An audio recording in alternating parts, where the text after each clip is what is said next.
There we go.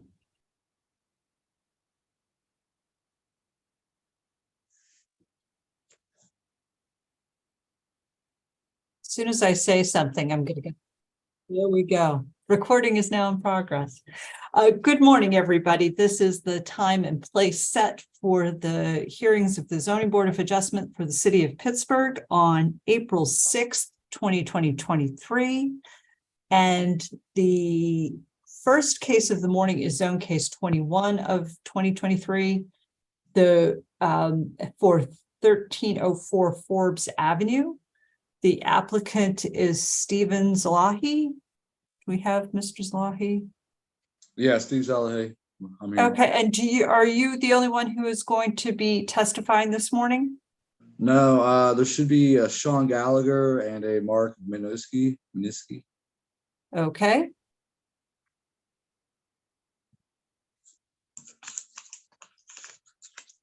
We have Mr. Gallagher.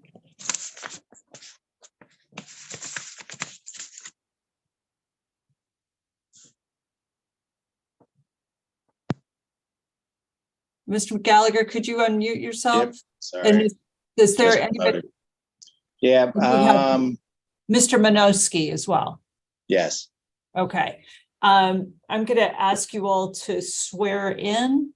Do each of you swear or affirm that the information you'll provide to the board this morning will be the truth, the whole truth, and nothing but the truth? I do. I do. Okay. Thank you. And just for the purposes of record keeping, I am going to recuse on this matter, and our third board member has not been able to join us yet. So Ms. Burton Falk is going to proceed as a hearing officer, and Mr. Richardson and Ms. Burton Falk will review the materials and issue a decision. Do the parties agree to that process? Yes. Yes. Yeah. Okay, thank you very much. And Daniel, could you read in the case? And I'm going to go off. Thank you. This is case 21 of 2023 for 1304 Forbes Avenue. The application is for a canopy sign, and they're requesting a variance from 919.03.m.3, 8-inch maximum letter height, 1 foot 7 inches, or 1 foot 1.7 feet requested.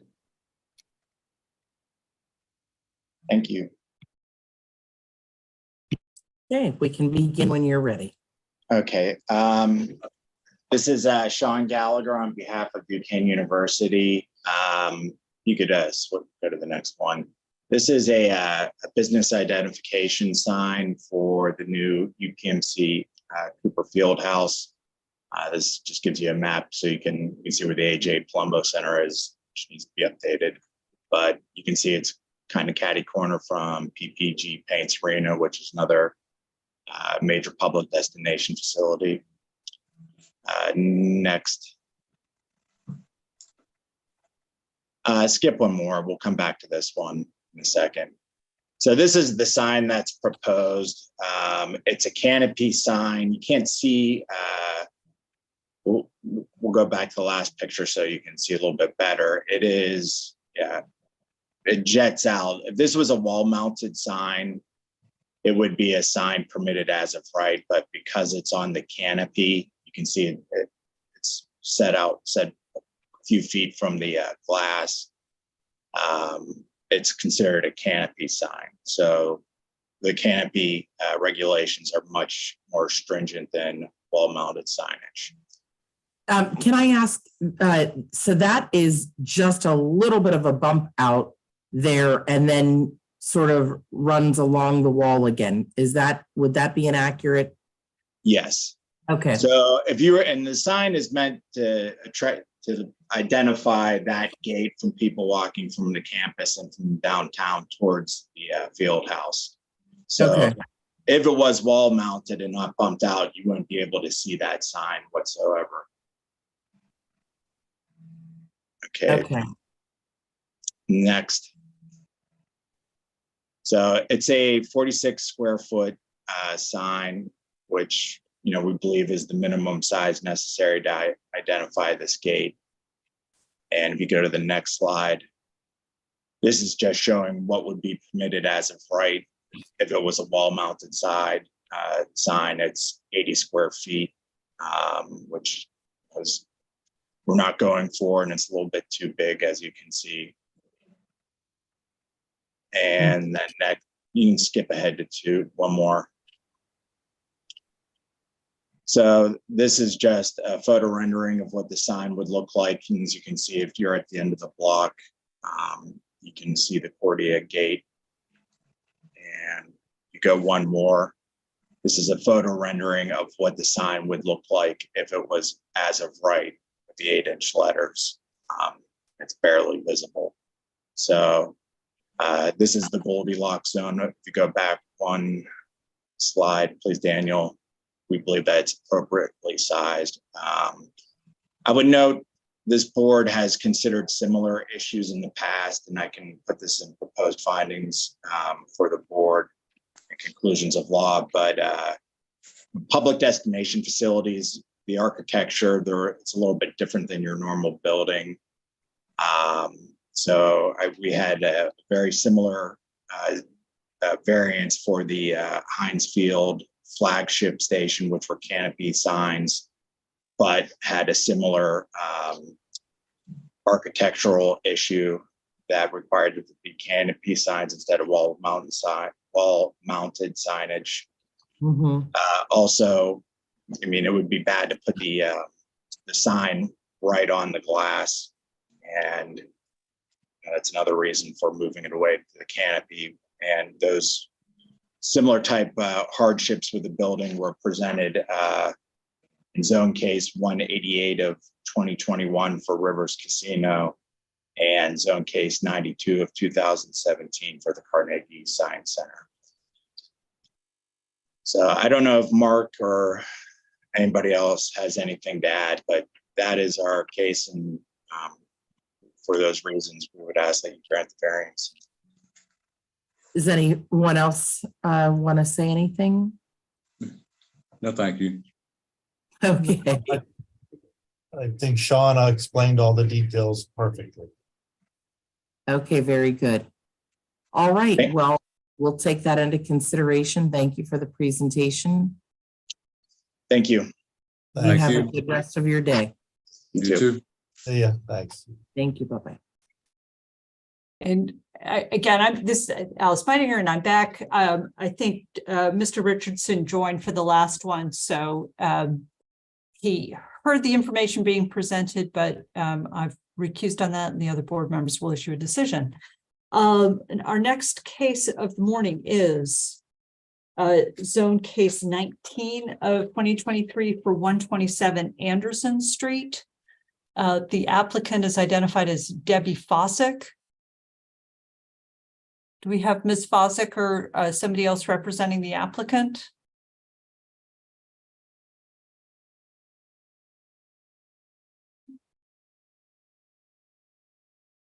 Do we have an applicant for 127 Anderson Street?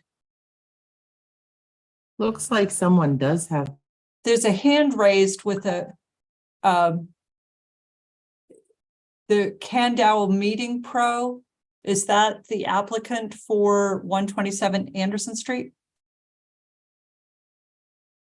If that person could unmute themselves and let us know who you are.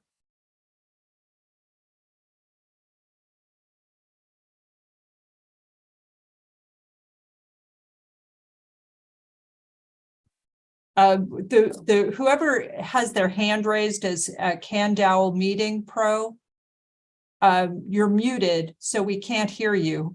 We also don't know if you're the applicant for 127 Anderson Street.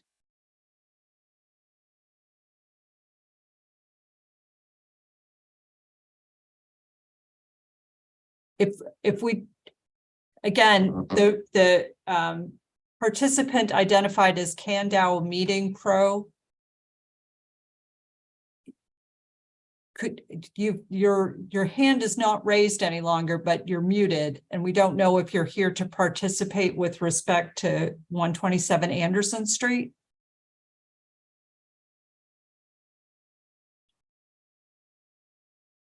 Okay. It is 9:10, and this is the time set for the hearing for 127 Anderson Street, but we do not appear to have an applicant.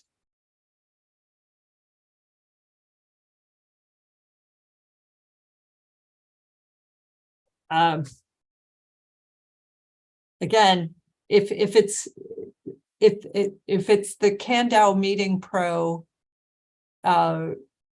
participant, we can't hear you. So you might have to try to call in or find some other way of joining us, but we can't hear you. If there's somebody else who is here on for 127 Anderson Street, Can you hear us now? we can now. Thank you. Could you tell us who you Oh, are? my goodness. Sorry. Oh, I'm so sorry. We were having difficulty here.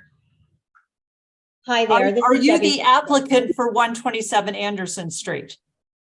I am. Okay. Yes, I am. Could you identify yourself for the record, and could you tell us who all is within that group of people who's there? Because that makes it more challenging for our court reporter to identify who's speaking. Certainly. This is Debbie Fossick with 412 Signs. I am the applicant. I have Susan Needballa here. And I am the managing broker for Center Outreach Wellness. I'm Paul Yester, maintenance manager. You also have Alex Young, the director of marketing for Center Outreach and the person who wrote the letter of support. Okay. So here, because you are all in that same group, it makes it really challenging for us to distinguish who is speaking. And we have a court reporter who is taking everything down and trying to distinguish who is speaking too. So I am going to ask you at the outset if you all swear or affirm that the information you provide to the board will be the truth, the whole truth, and nothing but the truth. We do. Yes. We do. Thank you. And when you speak, if you could please identify yourself by first and last name, so that we can hear what that is. No mumbling, because I was having a hard time distinguishing there. So first order of business, Mr. Shepke is going to read the application in, and then we'll move to the materials that you've submitted. Thank you. This is zone case 19 of 2023 for 127 Anderson Street. The application is for wall signs, and the requesting variances from 919.03.m.7. Maximum high wall sign size is 91 square feet on Anderson Street facade. 260 square feet is requested, and maximum high wall sign size is 165 square feet on East General Robinson Street facade, and 250 square feet is requested. All right.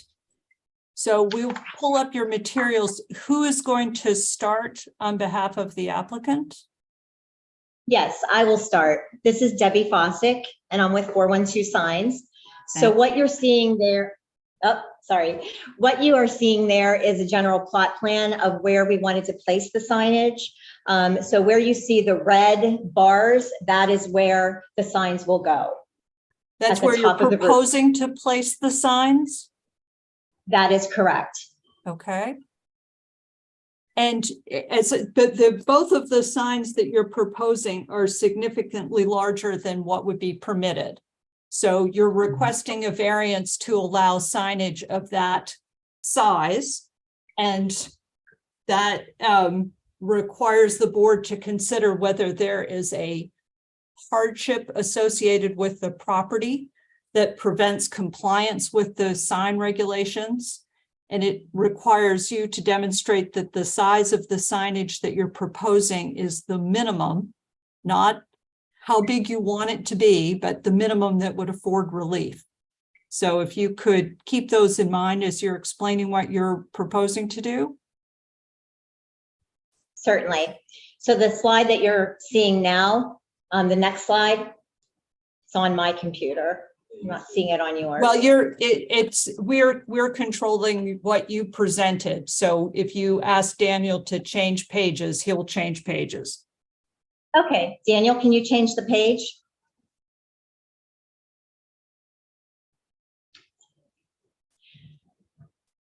So the sign that you're seeing here is the high wall sign that we're requesting. And Which facade is this? And what This is a- size of the sign are you showing us in this picture? this is along General Robinson. And the size of that sign is, the logo is 42 inches high. And the text is, the text is 42 inches high and the logo height is 43 inches wide, So tall. what is the square footage? Because the maximum wall size sign is based on square footage, not height. Correct, and that's what was in the original proposal of 200 and I believe it's 225 square feet. Well, we have 260 where 91 square feet is permitted. So I believe I'm that's on the trying to other side. understand why you're proposing a sign that's about 3 times what would be permitted. Because this is a 42-inch tall letter height, and our name is so long, it's Central Outreach Wellness Center. And because we have so many characters in the name, 91 square feet would be eaten up very, very quickly because of the scaling of the actual letters. So if I were to do a 91 square foot sign, the lettering would only be about 12 inches tall, which is viewable from about 120 feet, which is not very far. That's like a third of a football field. Well, as I'm seeing it, the only letters that you have are wellness center. So you're well, that's what's showing on the Okay, screen. correct. So if you go to the next screen, the beginning of the name is on the Anderson Street side. So the building is on a corner lot. So we have Central Outreach coming down Anderson and then Wellness Center going up General Robinson. So it's a continuation of the name. Okay, so I'm still confused. Is again, or I'm confused. Okay. Well, I'm just, are both signs are, don't comply with the code requirements. And I'm trying to Correct. understand why, again, how far out are you trying to make your sign visible? Do you have any indication of how far this letter height could be viewed, from what distance? Well, so what we were hoping is that there is visibility of the building from Route 28 coming into the city and also 279. We were hoping that we could show the sign coming into town, so that for many reasons, we want to show that the city of Pittsburgh is an all-inclusive city, and that this is a wellness center for people who have public health issues. And it's, we're trying to make a statement with our sign, and we're also trying to identify where we are located. May I say something? This is Alexander Young, the Director of Marketing for Central Outreach, the person who wrote the letter of support. What we're asking in terms of our signage is not that much different from what's down the street from the Wounded Warrior Project, which their sign is also visible as you enter 28. Our building is a few hundred feet down from theirs, and we are asking a sign that is visible from 28 and 279 for reasons that ultimately surmised by public health. Public health is crucial to our community in Pittsburgh. UPMC can be seen from miles away. I mean, as you enter the skyline of Pittsburgh, you can see the UPMC. I'm going to stop you there, because the signage regulations are not designed with respect to any particular use in mind. And the UPMC sign is based on the area of the facade, which is the tallest building in the city. So they have a higher letter height because they have a larger facade. So what I'm Yes, that- trying to understand is why you are proposing a sign that is 3 times the size that is permitted. And it seems like your argument is because the other guys have signs that are bigger, but you're not providing any information as to what the facade size are for those buildings. I'm not sure how the Wounded Warrior project, I don't know what the size of that facade is either, or why that letter height is permitted. So do you have any information to make that comparison for us? So we do know that the building facade is 45 feet high, and The building facade for, the General Robinson side and the Anderson side, it's 40, the building itself is 45 tall, and it is, let me just do a quick calculation. And I thought that for some reason I had in my head that you were allowed 2% of the facade of the building, unless I'm mistaken on code. I think that I'm assuming that's correct in the in your zoning district, but it seems to me that that is why we have the 91 square feet is permitted, because I'm assuming that's based on the facade size. Okay, so 1096. Again, but we initially said that with the proposed or the allowed signage size, our name would be practically ineligible, or we wouldn't be able to read our sign from the street with what is proposed, with what we are allowed to do. And if you can't read Central Outreach Wellness Center, then Pittsburgh is essentially saying that it's not necessary for you to see where LGBTQ healthcare is. We're not being making any judgment about the type of use, or, I mean, we're not I'm not saying saying that you Pittsburgh are, is, hang on, you can't talk over me because we have a court reporter here. What I'm saying is we're trying to ascertain, there may be a perfectly legitimate wayfinding basis for your proposed sign size, but what the board is supposed to assess is whether you're asking for the maximum that you want as opposed to the minimum that would afford relief. And that's why I'm asking you the questions about, have you explored other means of achieving the wayfinding at a smaller size? How far out do you want to be seen? UPMC would love to be seen in Washington County, but that doesn't mean they get to have the letter height that would that would provide that. But you may want to be seen on Route 28, but you're not showing us anything as to how far out you're proposing to be. I'm just seeing your site plan. So could you speak to that a little bit? Sure, this is Debbie again from 412 Signs. So I basically went out there, and unfortunately I did not include pictures of that. I took pictures actually from the highway, from 279 and also from 28. I did not include those in my package to you. But in signage, you figure that for every 1 inch, you can see 10 feet. So if we get, if you authorize us to do a 42-inch letter, that will be seen from 420 feet. That's readability. I have no idea what 420 feet means in the context of your site. That's what I am saying to you.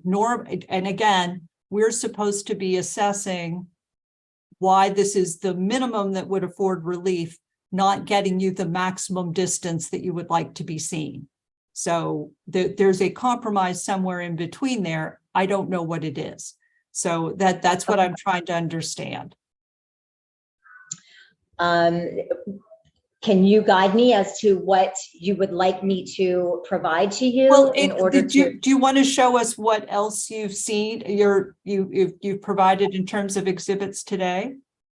Sure, we can go to the next slide.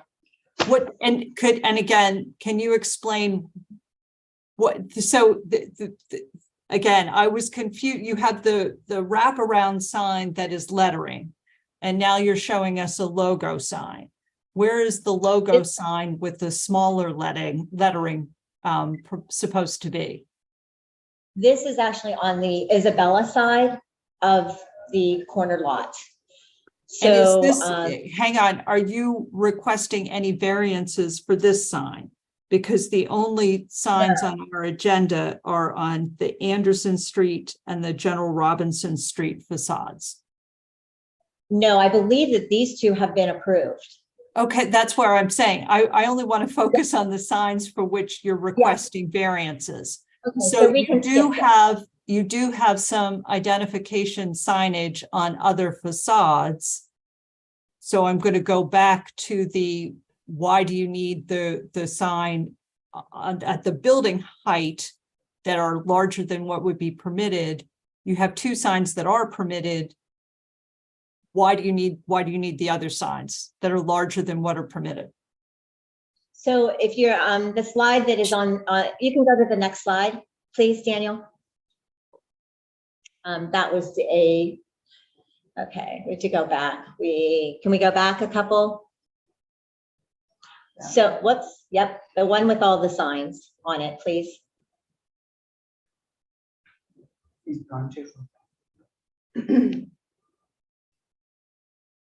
There. Disconnected.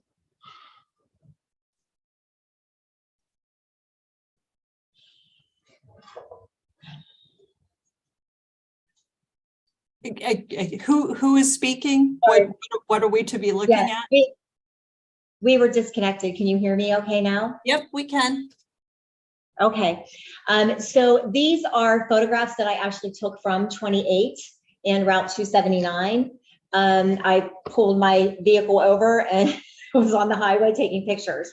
All of these are In our neighborhood. in the neighborhood.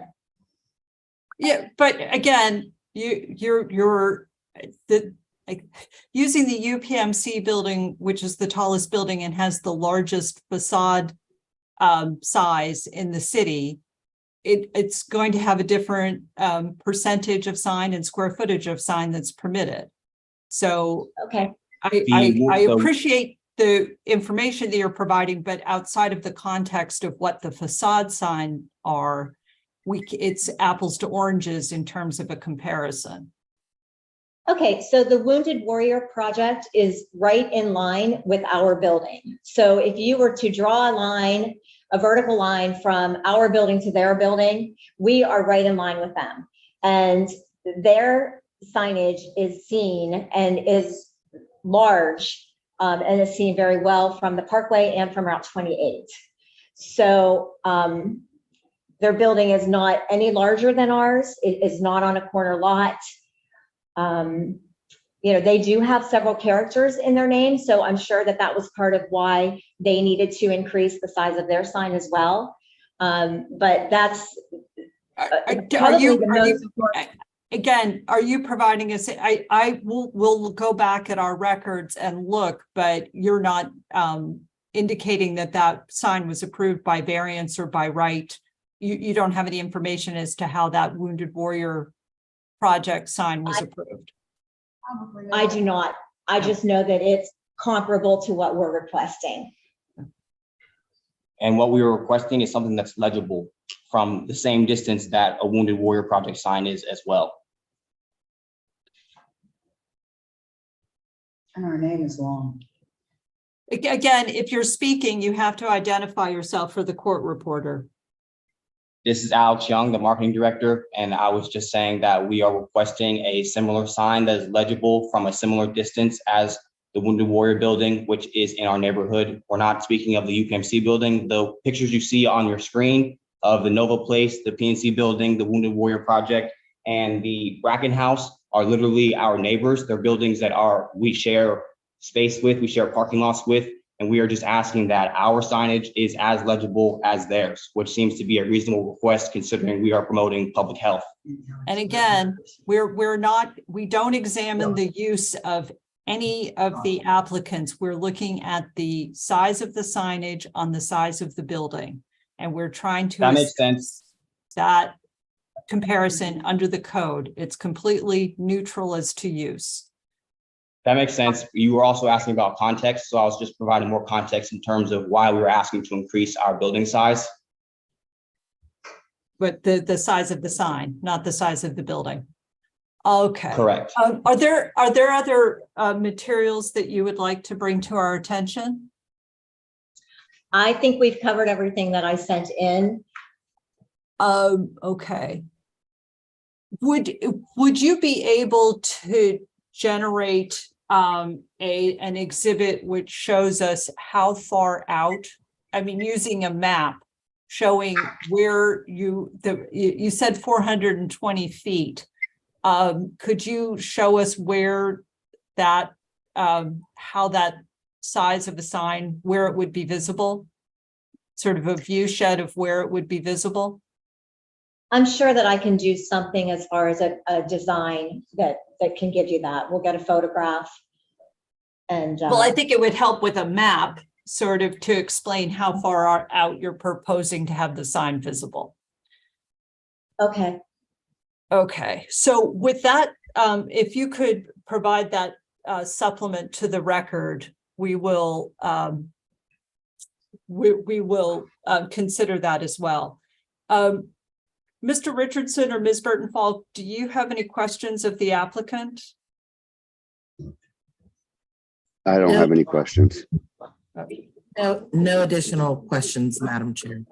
Thank you. We have one hand raised from Gary Cirinsoni.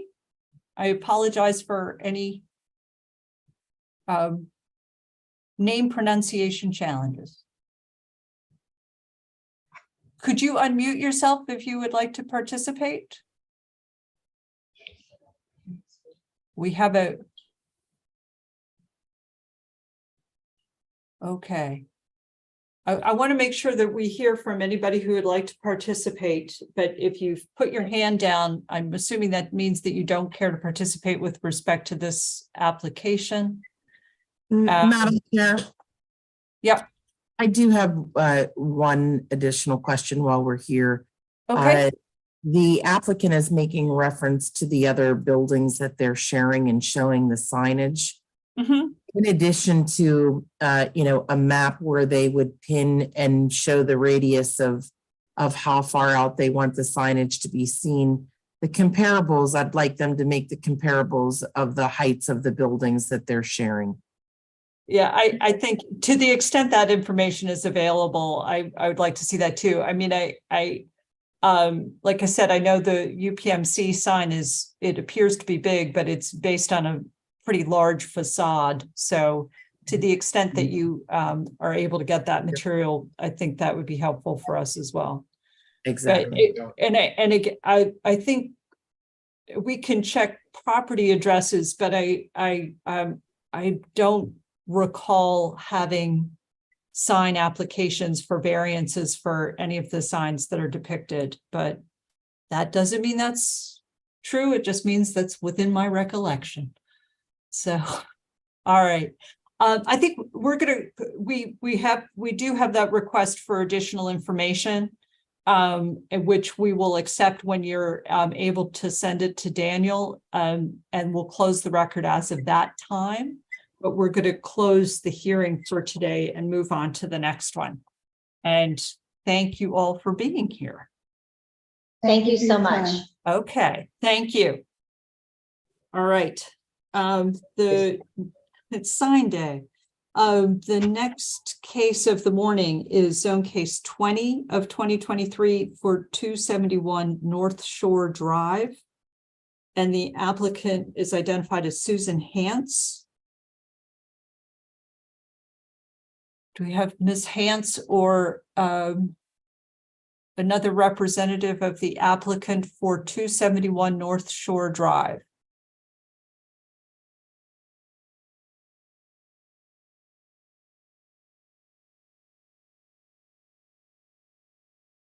Do you see an applicant for 271 North Shore Drive?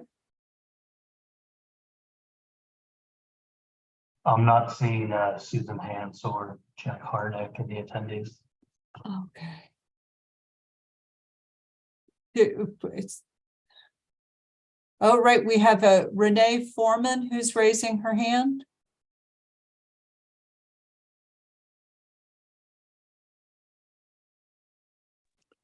Hello? Renee Foreman, Yes, can you hear me? we can now. Are you here on behalf of 271 North Shore Drive? No, I'm sorry. I came No on. worries, that's okay. We're a little confused. We don't have an applicant for this case, but we're looking for somebody from 271 North Shore Drive. I think the applicant might be Bill in the attendees list. I got an email that a Bill Whitehead would be presenting today. All right. Bill, if you intend to present, raise your hand or unmute yourself and tell us who you are. Thank you, Daniel. Bill? You've muted yourself. Are you there? Well, the question is whether you are there. We're here. Could you identify yourself for the record, please? Bill, you've muted yourself again. My name's Bill Whitehead with Excel Sign. Are you here for 271 North Shore Drive? I am, and Sue Hans is here as well. And could you both swear in? Do Sure. each of you swear or affirm that the information you'll provide to the board will be the truth, the whole truth, and nothing but the truth? I do. I do. Thank you. Daniel, could you read the case in, please? This is zone case 20 of 2023 for 271 North Shore Drive. The application is for a canopy sign and ground sign. They're requesting variances from 919.03.m.7, 8-inch maximum canopy sign letter height, 2 feet is requested. And canopy signs shall not project above canopy, and a sign above the canopy is proposed. And a variance from 919.03.m.1a, ground signs shall be situated in the same zoning lot as the use that they identify, and the proposed sign projects into the right of way. All right. We have your materials up. Could you explain where the 2 signs proposed would go and what your basis for relief? The canopy sign is on North Shore Drive. It faces North Shore Drive. And they are in the process of going to construct a canopy over top of their doorway. They have to build that out yet. They have to do a tenant build out. Once they build that canopy, the only place I can put the sign would be above that, and that would be in another tenant spot. That would be in part of the SAP development. Well, right now I'm just looking at a really big sign that says Tom's. It has no context or anything else. Could you explain where it's proposed to go? Yeah, there's a drawing. There's another.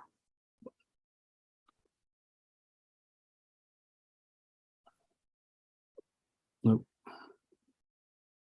Keep going, please. Right there. Okay. That's looking a lot smaller than the first sign that you presented. Yeah, sorry about that. So, but the maximum height that your letter height that you're proposing is 2 feet, just for the Correct. Tom's portion of the sign, and then a smaller And watch bar. watch bar is 9 inches in height. And I'm going to ask you the same question I asked the last group. Why is that the minimum that would afford relief as opposed to the maximum that the applicant wants? It fits with the front of the building. The size of the canopy, as you can see, we have 55, almost 56 feet in length. The opening is 23.2. Our sign lays out 17 feet.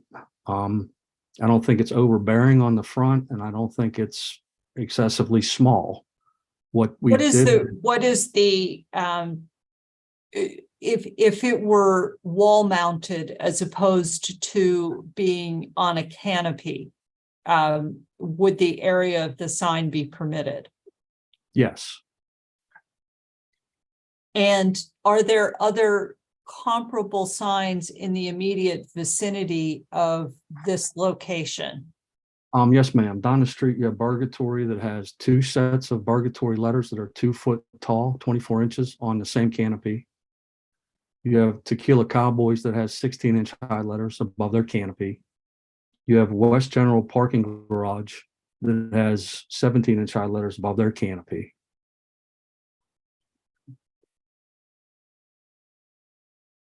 Okay. And do you have any photographs of those, or you're simply testifying to them? No, they were sent in, they were attached.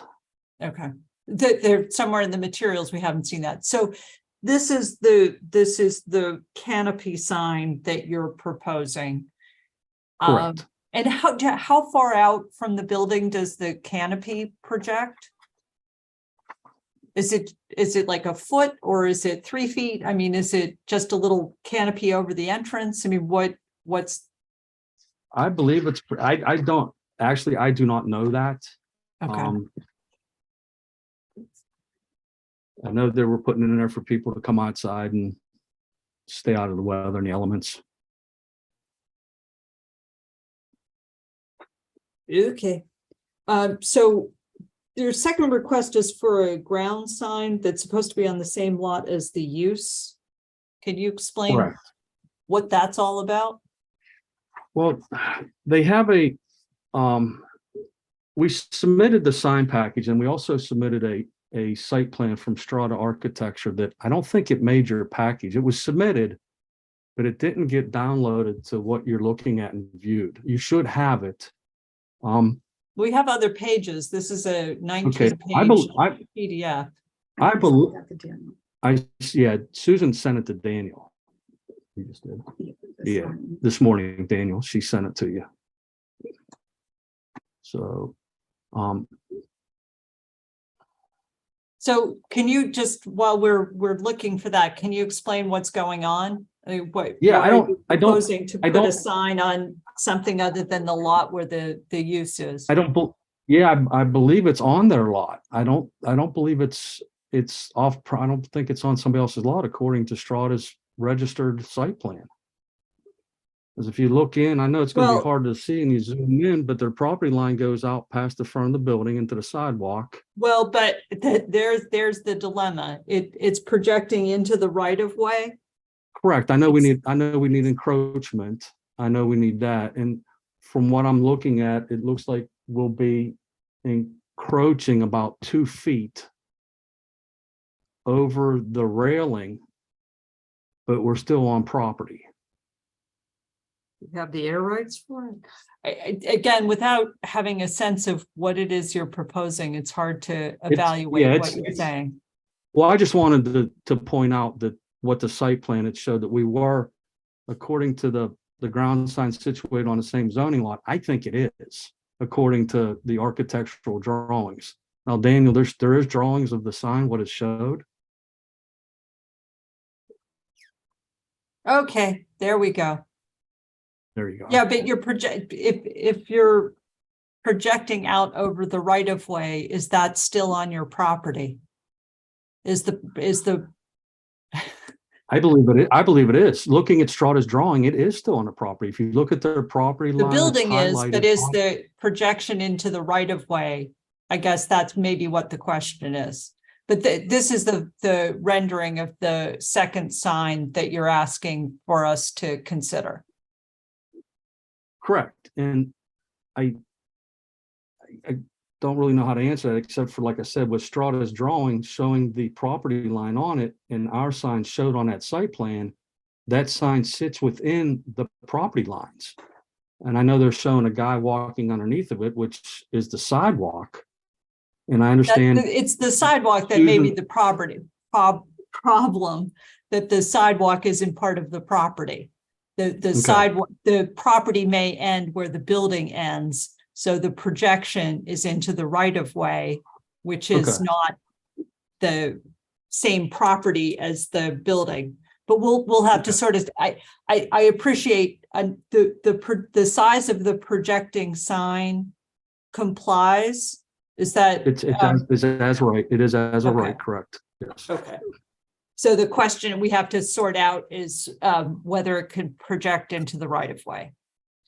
correct. Okay. And it is fenced in. I mean, the post and all that, there are railings and that around that area. Okay. Will be. So. Okay. There I don't have any other. I don't have any other questions with respect to that, but we'll have to sort out what code considerations we have to consider. But Can I add one more thing? sure. There is another sign down the street. It's Shorty's. It's similar to the same thing, but their whole sign is basically in the sidewalk. Our sign is 17 feet tall. Their sign is 28 feet. Do you want to send us a photo of that so we can You compare? should, yeah, you have that as well. Okay. There's a couple of things of AE signs that are out into the right of way. There's a Shorty sign that. I don't know where the property lines are, so I can't. Right, I don't need, I tell you don't why need, I that. just know. Right, I just know. We it's- don't have the property lines for Shorty, so I don't know how we can compare that. I know but- there was a variance obtained for it, so. Okay. We'll take a look. All right, do you have anything else that you want to present for the board? No, ma'am. Okay, Ms. Burton Falk, any questions?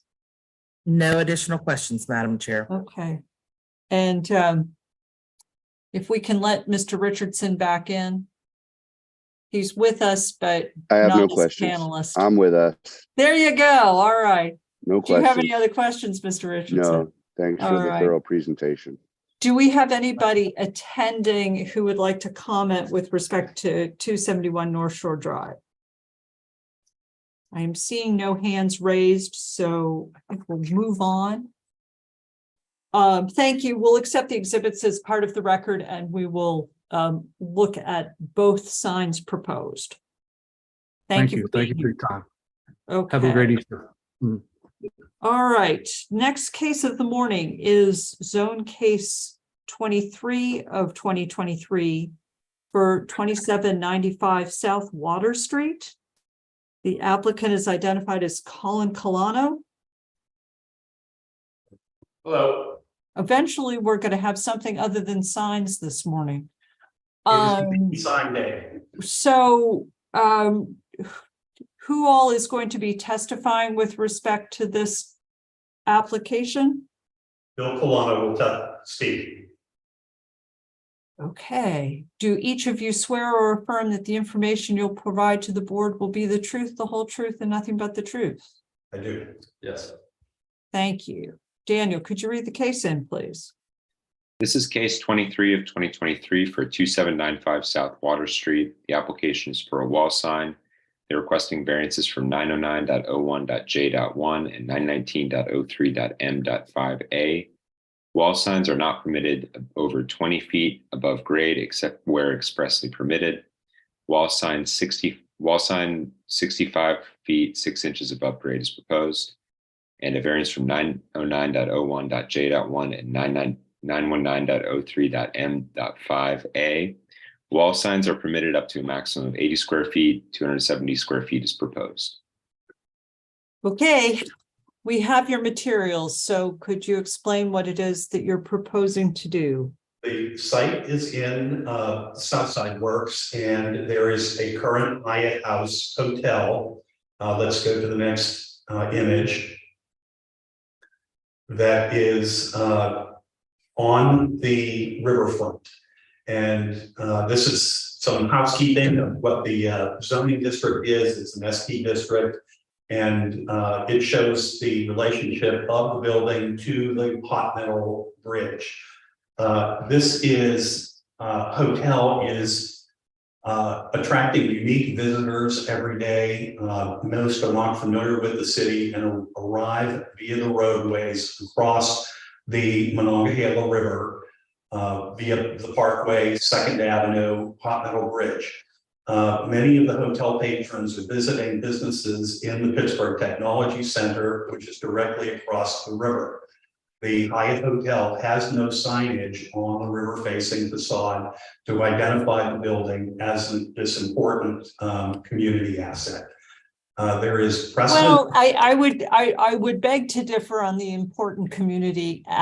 It's like the hotel wants to advertise where it is and what it is, and we appreciate the importance of hotels, but it's no different than another hotel in terms of a community asset.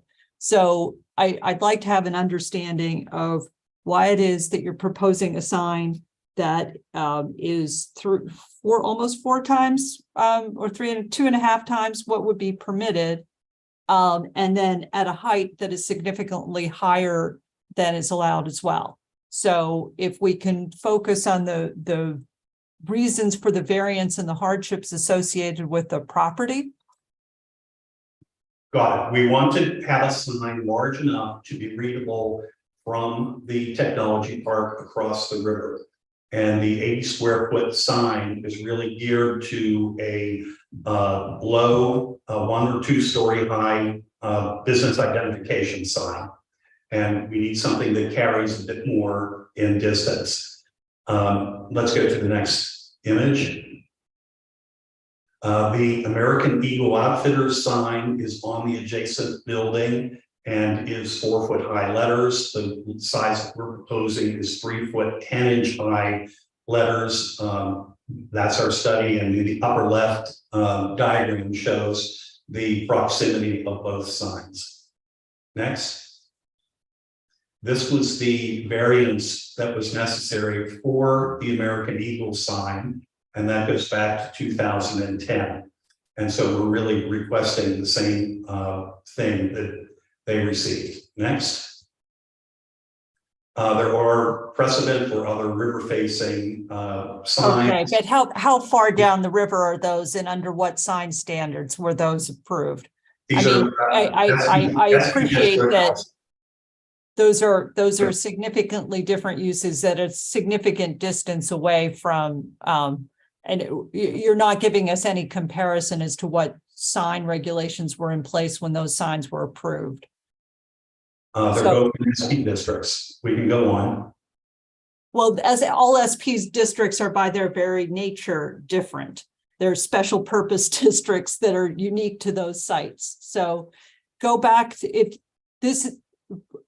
Now we're looking at the size of the sign proposed. Is this the this is at the height that is it the same sign requesting 2 different variances, one for the height and one for the size?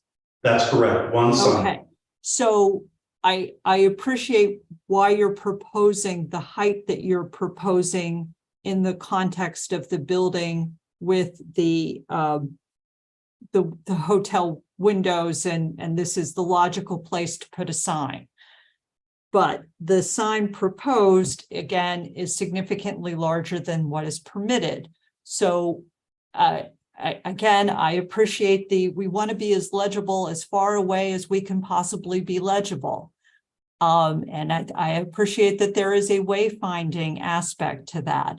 Why do you need the full logo, the full height of Hyatt, and why do you need house, which are all adding to the size of the sign? This is their brand identity, and we don't want to stray from that. Well, that the brand identity is not a consideration under the zoning code. So why is the size of the sign necessary in the context of the variance being requested? It's let's go on one more slide. And when we box the sign, that's how we're getting this large square footage. If we actually box the logo mark separately, we could actually reduce that logo mark slightly if that would make you more comfortable, but we need that. The sign size is calculated as the sign size is calculated. Why do you need the sign of the size that you're proposing? I mean, again, why not cut off house? Why not cut off the logo? It's like, I appreciate it, but the sign, the variance requirement is that it's the minimum that affords relief. So how did you try to minimize the size of the sign to comply with that requirement for a variance? We're trying to keep with their consistent branding of all of their properties across the country. And again, This this is logo, Pittsburgh. It's like we're not in the business of accommodating brand identity. So, like, again, what's the basis for the sign in the context of the Pittsburgh zoning code and the requirements for a variance? we want to get our 4-foot high letters that are readable from the technology park. And we would like to have the logo mark in its brand form without altering it. Colin Colano speaking. There are multiple different kinds of Hyatt hotels. There's a Hyatt Place, there's a Hyatt House, there's a Hyatt Centric, there's a Park Hyatt. So that is the reason that the house stays within the logo. Okay. And do you have a rendering which shows how far out the sign would be visible? We would have to go back to the first slide. And it is the rendering, the distance takes us to the green area from visibility, from the star to the green bar. So we're just You mean the SP district for the technology center? Isn't that the gray area? the gray area is the technology center and the green area is the parkway. And we're Okay, trying to- but didn't you say that the primary visibility effort is for the technology center? That's correct. So we Okay, are, then why do you need to get as far as the parkway? if you do a straight line from the star to the green bar, that's our signage radius, and the technology park heads toward the point. And so we want to be readable from those buildings that are not just across the river, but a little bit off the center line. Okay. Are there other materials that you would like us to review? I think we can go to slide number 8.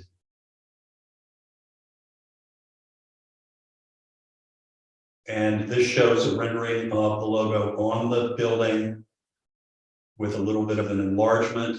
And sign number 9, slide 9, shows what it would look like at night illuminated. It would be compliant to the city lighting standard. And number 10 is just our notices. Okay. All right. Is this something is there any SP district or Southside community group review of the proposed sign? There is not. Okay. And Ms. Burton Falker, Mr. Richardson, any comments or questions for this applicant? No questions. No Okay. additional. We have a lot of people in attendance, and I'm guessing they are not from this one unless they raise their hands. Okay, I'm seeing no hands raised. Is somebody unmuted? Mr. Richardson, that might be you. Okay. All right. I'm not seeing any hands raised with respect to this application, so we will close the record for today and accept the exhibits. And we will issue a decision in the time permitted under the code. All right. Moving on to the next case of the morning. It's zone case 13 of 2023 for North Aiken Avenue. The applicant is Lisa Whitney. Ms. Whitney, are you with us? You are. There you are. Are there others to be testifying with you this morning? No. Okay. Do you swear or affirm that the information you'll provide to the board will be the truth, the whole truth, and nothing but the truth? I do. Thank you. Daniel, could you read the case in, please? This is case 13 of 2023 for North Aiken Avenue. The application is for the construction of 4 single-family attached houses. They're requesting a variance from 903.03.d.2. A 15-foot exterior side setback is required, and 3 foot is proposed for Unit 4, and a variance from 914.09.j1b. In cases where front-loaded garage access is the only option, shared driveways are encouraged, and shared driveways are not proposed. All right, Ms. Whitney, we have your materials. Could you explain what it is that you're proposing to do? Yes. We So are- I just Oh. want to note our posting very quickly here. Got And it. if we can go to the next slide, give you a sense of the neighborhood that we're in. So it's that little rectangle, and it's in Garfield. You can kind of get a sense East Liberty is adjacent to the right there. If we can go to the next slide, this shows historically this lot was 4 parcels that was consolidated at some point prior to the 1923 historic map to build a church. We would like to re-subdivide in the same basic footprint that was originally there for those parcels, and then construct 4 attached structures on those 4 parcels. The church, by the way, has previously been demolished. This is not something we are doing. I'm not sure when it was demolished, but it hasn't been there for some time. It looked like a pretty vacant lot. But Yeah. the only variances you're requesting are with respect to the exterior side setback on Colombo Street for one of the units? Correct. Yeah. So what happens is if we could go to the next slide, when we bring these parcels back to that original size, and they're, approximately 20 feet wide, we now have a 15-foot side yard setback, but we only have it's 22 feet if you measure across. So we only have 7 feet to build a house within, and that just wouldn't really work for us to build a 7-foot wide house. And so we are requesting to match the neighborhood and build a house that's in this case approximately 17-foot wide, which still allows us to meet the setback on the side that is sort of common in the neighborhood. And that Is there, just out of curiosity, because you are on an exterior side, is there anything across Colombo Street or further down Colombo Street on either side that it may be facing Colombo Street, but has a similar setback from that street? So there's actually quite a bit of vacant land in this area right now. There's a lot of things have been demolished. But if you look down Colombo, and I think we have some satellite images later in the presentation I can go to. They show that there is some density once we get back to where there are some existing houses. I just wanted to note while we're on this slide that we did have our dam meeting, and based on that, we've made some changes. In particular, the community requested front porches, and so we added those. And then in conversation with the zoning staff, we've come up with what we think is the best way to try to share some driveways. And obviously, we're just doing the best we can to try to make this work. We moved one of the driveways to Colombo because it's a more minor street, and then we did combine 2 of them instead of having 4 individual driveways all on North Aiken. If we could go to the next slide, it's basically the same information, but I just wanted to highlight that we are in fact meeting the setback requirements and also the height requirements in the other 3 parcels. And in this one, we're meeting the height requirement, the front and rear setback. The issue is purely that side yard setback. And then again, the request to try to combine driveways, which we are trying to do. Okay.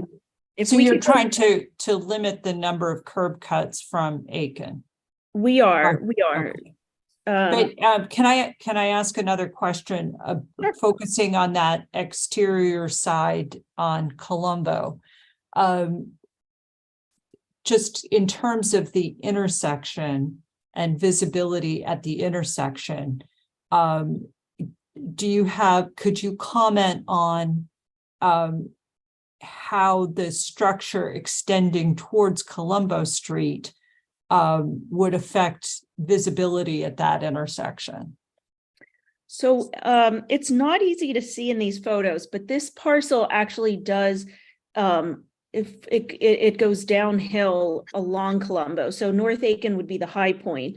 And so what we're thinking is that because you're cresting that hill at the intersection, and also because that last house, unit 4, is in fact, well, at the corner, more like 18 feet back from the corner, and then 15, which is the minimum when it's further into the lot. We think we're far enough back that, and low enough that there shouldn't be a disruption to the ability to see at that intersection. Okay, and you're meeting the front yard setback, so on North Aiken. We are meeting the front yard. And so again, if you look, because the way that the houses are sited, we're on the left-hand side, we're meeting that at the minimum of 15 feet. But at the corner, the intersection of the streets, we're actually further back because it's angled. So okay, and you have an open porch that's identified on that corner as well? We do, and it's 1 story. So that porch also, because it's only 1 story, we're thinking that should help remediate some of that issue too. The house is actually set back just slightly from that porch. Okay, all right.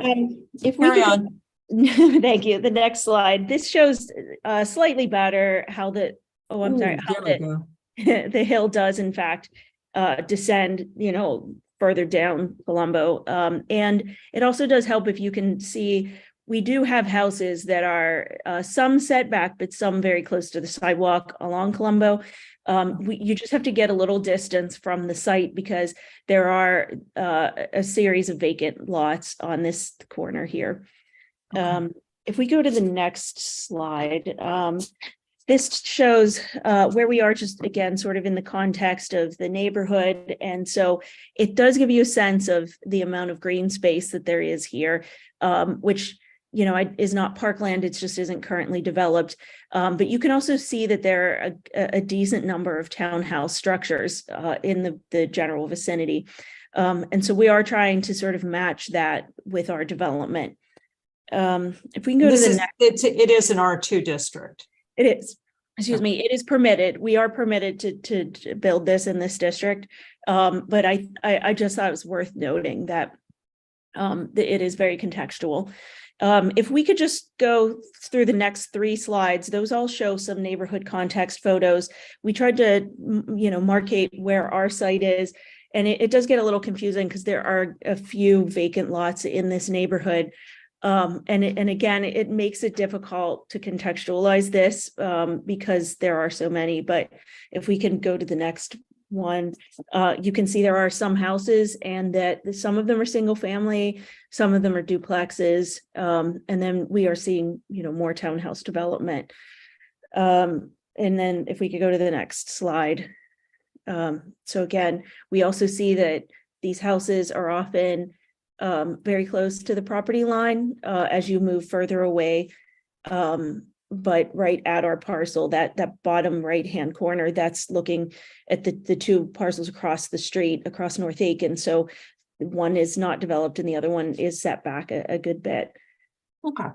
And then the next slide just again shows contextually that there is a good bit of this development. And I'll say that we actually put this in here when we met with the dam because we were concerned that we didn't want them to think that we were trying to put too much density onto the parcel, and that we were in fact trying to match the context of the neighborhood and allow for the construction of something that was still affordable in that community. That was actually a big question from the dam. Are we looking to make millions of dollars off of these? And that's not the case.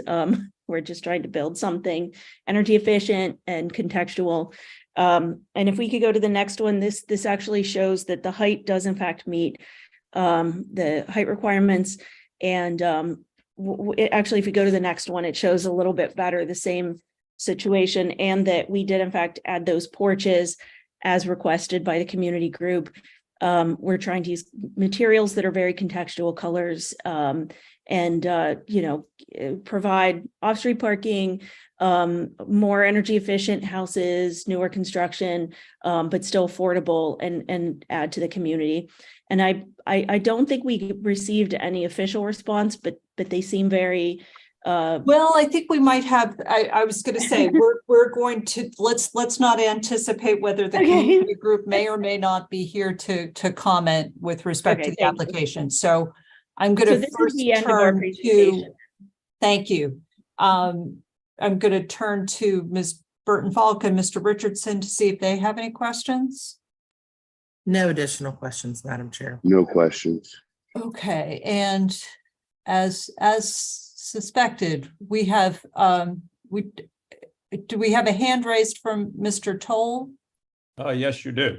Okay, and Mr. Toll, we have 3 hands raised from Renee Foreman, Mr. Schwartz. Mr. Toll, are you here on behalf of a particular individual? I'm here on behalf of the Bloomfield Garfield Corporation and Mr. Swartz, who's the executive director. Okay, so why don't we go to, are you speaking on behalf of Mr. Swartz, or is Mr. Swartz speaking on his own behalf?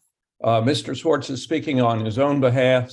We do have some exhibits that we would like to show as well, and some questions. But Mr. Swartz has a prepared statement, which he would like, I guess you should put that on the screen or hand it over now. Yes, and then he will. Well, we're not going to allow Mr. Swartz to read the statement, particularly given its length. But Yes, we will accept it as part of the record. But Mr. Swartz, could you summarize the nature of your concerns with respect to the project, focusing on the requests for variances that are before the board? Yes, Madam Chair. First of all, do you swear or affirm that the information you'll provide to the board will be the truth, the whole truth, and nothing but the truth? Yes, I do. And I do as well. I thank you, Mr. Toll. Could you identify yourself for the record, please? It's Richard Swartz. I'm the executive director of the Bloomfield Garfield Corporation. Okay, and can you summarize your position, recognizing that the board will accept the letter as part of the record? Yes, I think basically our belief is that the site has not been utilized as a 4-parcel site for a very long period of time.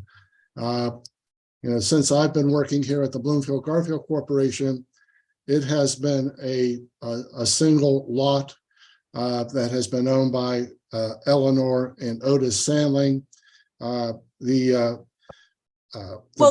lots that we're not reviewing a variance for lot size. Right. So I would ask you to focus on your objections with respect to the variances that are requested. Yes, we just feel that the architect misapplied the measurement requirements for the front and rear yard 15-foot setbacks. And at the community meeting we had, the dam, this was pointed out, but it was not corrected. So I think, first of all, we feel that there is kind of an overly dense development that's being proposed for the site. The development will make it more difficult for the sight lines at Colombo and North Aiken to be respected. This is an intersection where Colombo Street, if you're traveling west on Colombo heading towards North Aiken, your car is obscured for the better part of that passage. It's not until you come within about 25 feet of North Aiken that a car on North Aiken can actually see your vehicle. And what happens in the wintertime is because Colombo is rather steeply sloped, people will push harder to get through that intersection than what might otherwise be considered safe. So I think by building, pretty much right to the property line on Colombo, and with the setback even from North Aiken, we think again that it's going to obscure the sight lines for drivers coming to that intersection. We expressed to developers at the community meeting that we were supportive of attached housing being developed at the site, but that we felt that given the site dimensions, and I know that's not the issue today, that a 3-unit development would be more in accordance with our community plan and with what we feel the site could reasonably hold. So again, the way this plan is being proposed, they are working on shared driveways. Those shared driveways were not evident at the meeting that we had. And there was pretty much no landscaping that's being proposed either. So we've been asking for developers to include street trees along major roadways like North Aiken. This project, because the houses are so densely packed together, it doesn't appear that that's going to be doable. We appreciate the architect adding the porches to the homes to give a little more consistency with what Garfield has, around this site. But again, we're just feeling that the parcel's been vacant for such a long period of time, and that a more consonant kind of development could be proposed here that would consist of only 3. And again, that's not the variance Right. requested, although I Right. appreciate your Yeah. concern in that regard. I understand. Okay, and again, we'll accept this. Madam Chair, I would like to respond to your last statement. The fact is the variance requested from We appreciate that, Mr. Toll. That there allows is the fourth a unit. variance being requested with respect to the 4th unit. And if you didn't have the 4th unit, then you could comply. I think we understand that. But the lot size is not what's before the board. The question is the setback from Colombo Street. But and if we understand how that's related. Mr. Toll, did you have, again, you noted that you're here on behalf of the Bloomfield Garfield Corporation. Is there anything that you have to add to what Mr. Swartz said? Yes, but one of the things is if you look at, and we have some pictures we have some Google of photos, which there we go. What we did is showed you what the relief was requested. So we've outlined the 3-foot setback, and this is taken from the properties that are behind the proposed development, leading up to Aiken at the top. So that just shows you what is left in terms of the streetscape once you if you granted that 3-foot setback. Can you show the aerial? Move the photo up.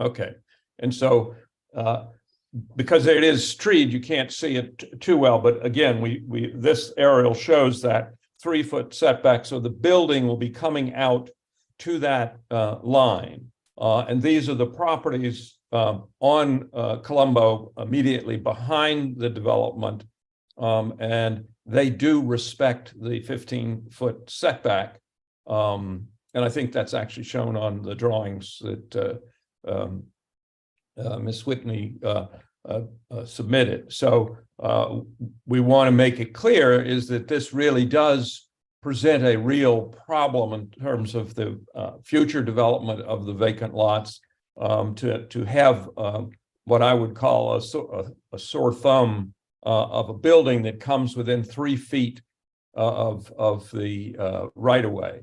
There's no way to landscape that area. There's no way for street trees to be put in. So it does impact, and street trees are required. It does impact the surrounding community. So that's a point that we want to make in terms of. And we appreciate the exhibit. Thank you. Is there another one in the packet from Bloomfield Garfield? Well, this was just this was the church. This is from 1929. The church was torn down in the 30s, we believe. So this lot has been vacant for quite some time. If you want to go back to the other exhibit, which was the Allegheny County property records, it is in single control. In other words, the entire parcel is in single control and owned by I guess the applicant is the current owner. I'm not sure we know or anything has been presented about who is the purchaser. I don't know that it's relevant to the application if the owner has been identified as the applicant. And Ms. Whitney is representing the request. So we will accept those exhibits as part of the record. And we have two other hands raised, or at least one other hand raised, that we want to hear from Renee Foreman. Hi, can you hear me now? We can. And do you swear or affirm that the information you'll provide to the board will be the truth, the whole truth, and nothing but the truth? I do. Thank you. And could you explain what your concerns are and where you live with respect to the property? Yeah, I actually live in a 500 block of North Aiken and have lived here for the last 46 years. And believe it or not, I'm one of the newcomers in terms of families that have been in existence here before I came. And what I mean by that is that these are the descendants of the people who when I first came, you know, who maybe the parents have passed away and then the children are there. So there's generational, you know, residents here at 500 Aiken block. So, you know, and I have an opportunity to look at a lot of the pictures on the slides and so forth. But, you know, sometimes pictures can, you know, give justice to it. And sometimes they don't give the full story of, you know, what it's like. And, you know, that's what I can talk, you know, speak about. Well, we'd be interested to hear your perspective. What is your concern? My concern is that I think Rick had kind of said it as well, you know, because often I drive up Colombo Street and I have to make that turn from Colombo to Aiken. And that's a very difficult turn at times. And I just feel like, you know, a house right there on a corner, you know, that lot there would be, you know, would be difficult for me to turn. And then, you know, having 4 houses on that area would just take away, you know, just continue, would kind of make the property dense, you know, and our street, the 500 block, is not a dense street at this point. So I think about that. I think about, you know, the height, even though it fits into the regulations, I guess, as the city deems that it needs. But, you know, when you think about being a homeowner, that something that high would really affect the view of the folks, particularly in some parts of, you know, Colombo. And I also think about, you know, I know that people are moving towards, you know, more efficient types of, what do you call it, for electricity and things of that nature. And I think about, you know, one of the pushes in our generation right now is to go solar panels and things of that nature. And I just think that buildings that are too high would even, you know, get in the way of updating our homes and getting solar panels and things of that nature. So my biggest concern is the density of the property. I think that it will be, even it would take away some green space, you know, but basically the density and how it would affect some of the folks living on Colombo. And, you know, that's my main point. I'm trying to think. And we thank you for presenting your concerns, particularly with your historic knowledge of the neighborhood. But I'm going to turn to a couple of your other neighbors who are here to say something. And thank you for being here this morning. For sure. Okay, the next person with a hand raised is Gary Sirinconi. Is that, again, apologize for the pronunciation. Gary Sirincione. There we go. And do you swear or affirm that the information you'll provide to the board will be the truth, the whole truth, and nothing but the truth? I do so swear. Okay, can you explain where you live and what your concerns are I with live respect to on this Hayes application? Pardon me. I live on Hayes Street, which is downhill from this location. I've been there for 45 years. I'm also a committee person with Bloomfield Garfield Corporation. I attended the dam hearing. We appreciate the fact that there have been some improvements to the site plan, but we still are concerned. I am objecting to the variance that will allow 4 units to be built here. In addition to the traffic, There's not a variance for 4 units. There's a variance the request side from yard the would setback. allow 4. So forgive me for speaking too rapidly. I think the greatest concerns that I have are the ones that Renee had previously commented about traffic. Although the right of way along North Aiken is 50 feet, I use this street routinely. It's a connector street from neighborhoods. The curb to curb width is only 22 feet. That's true traffic lanes. If there are any vehicles parked on this street, it becomes a very dangerous condition for those traveling the street. Similar situation along Colombo Street. It is 22 feet from curb to curb there. So we have 2 dangerous intersections here meeting. And now the suggestion is to building properties with a side yard of only 3 feet that will adversely affect. The second issue of concern to me is Colombo formerly was a stream bed. When it got paved over, they basically took the stream and buried it. Stormwater comes down this hillside to my home. By reducing the side yard, it creates an adverse condition where there is no opportunity to sequester stormwater in that side yard. Granting this variance will have an adverse effect on properties downstream from here. That's all I have to say today. Thank you. And we appreciate your succinct testimony, and thank you for bringing a different perspective. We have one more hand raised with respect to this application, and then we'll turn back to Ms. Whitney briefly. But we have a full agenda, so we're going to move on. AJ Monsma.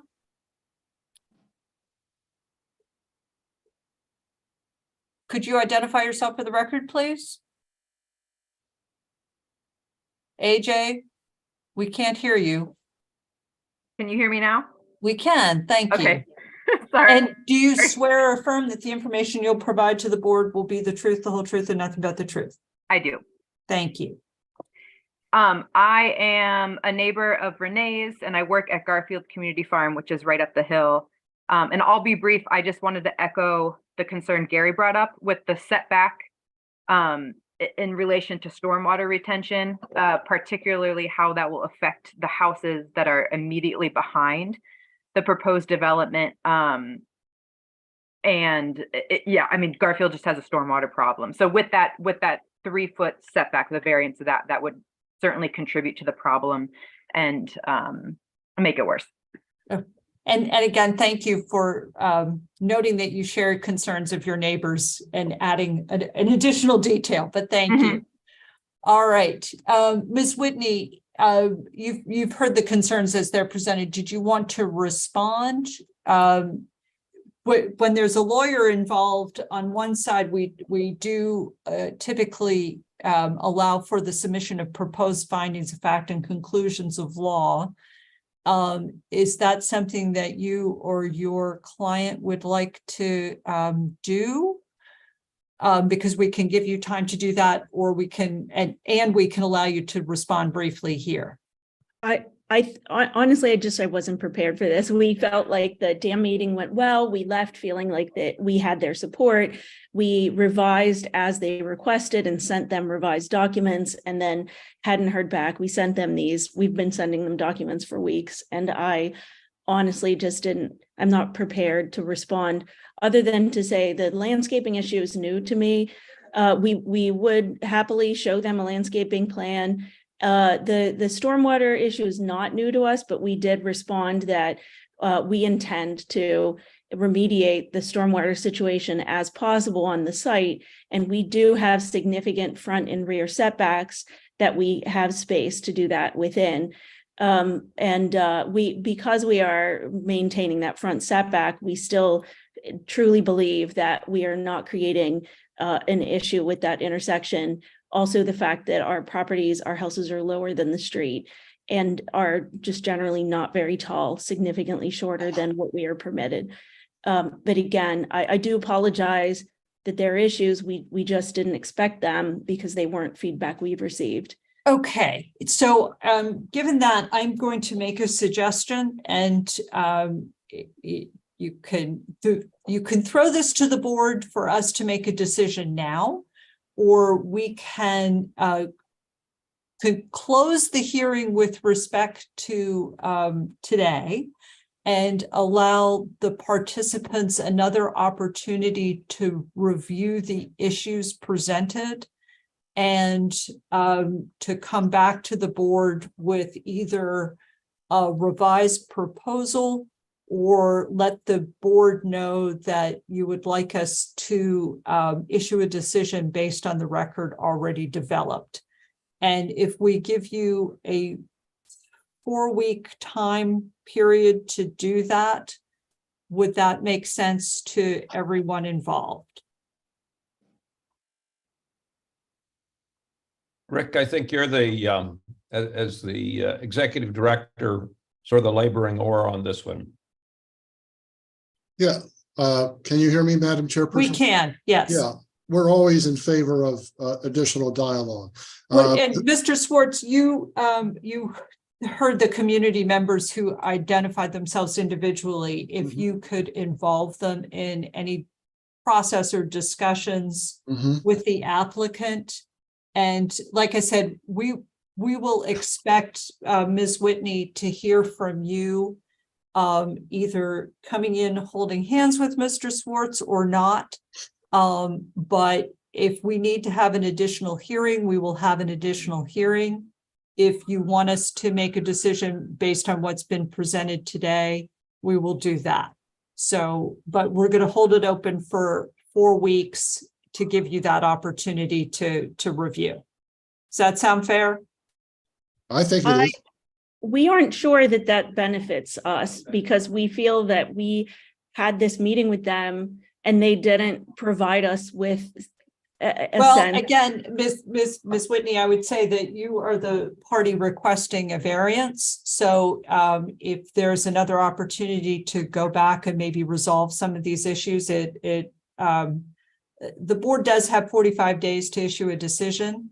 We could try to shorten that time a little bit, but I would say instead of 4 weeks, if we give you 2 weeks, and we still have to issue a decision, and we can do that within 45 days. So I would suggest strongly you take advantage of the opportunity to go back at least one more time.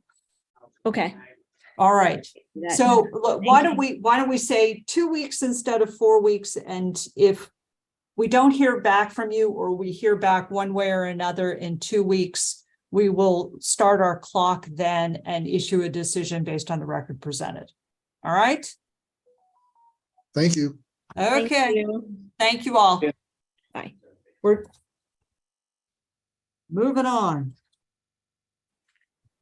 The next case of the morning is zone case 8 of 2023 for 1781 Fifth Avenue. Rachel O'Neill is identified as the applicant.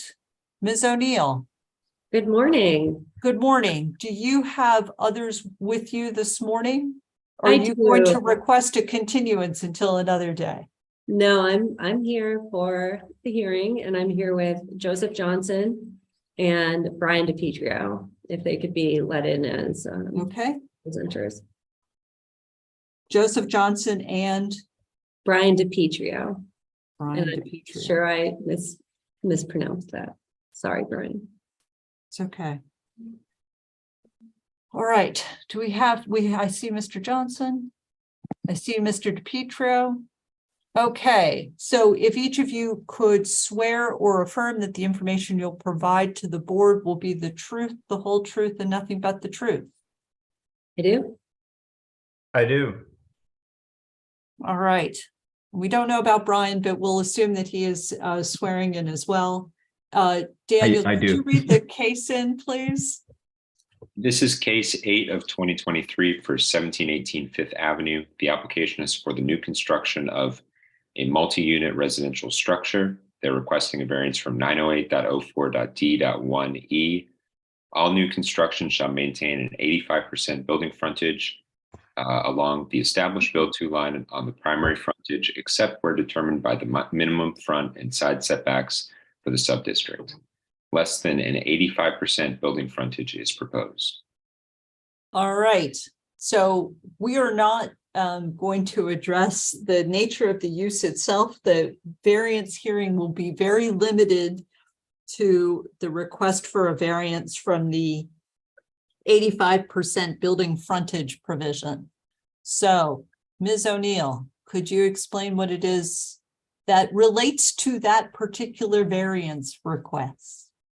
Yes, I can. Thank you. So good morning.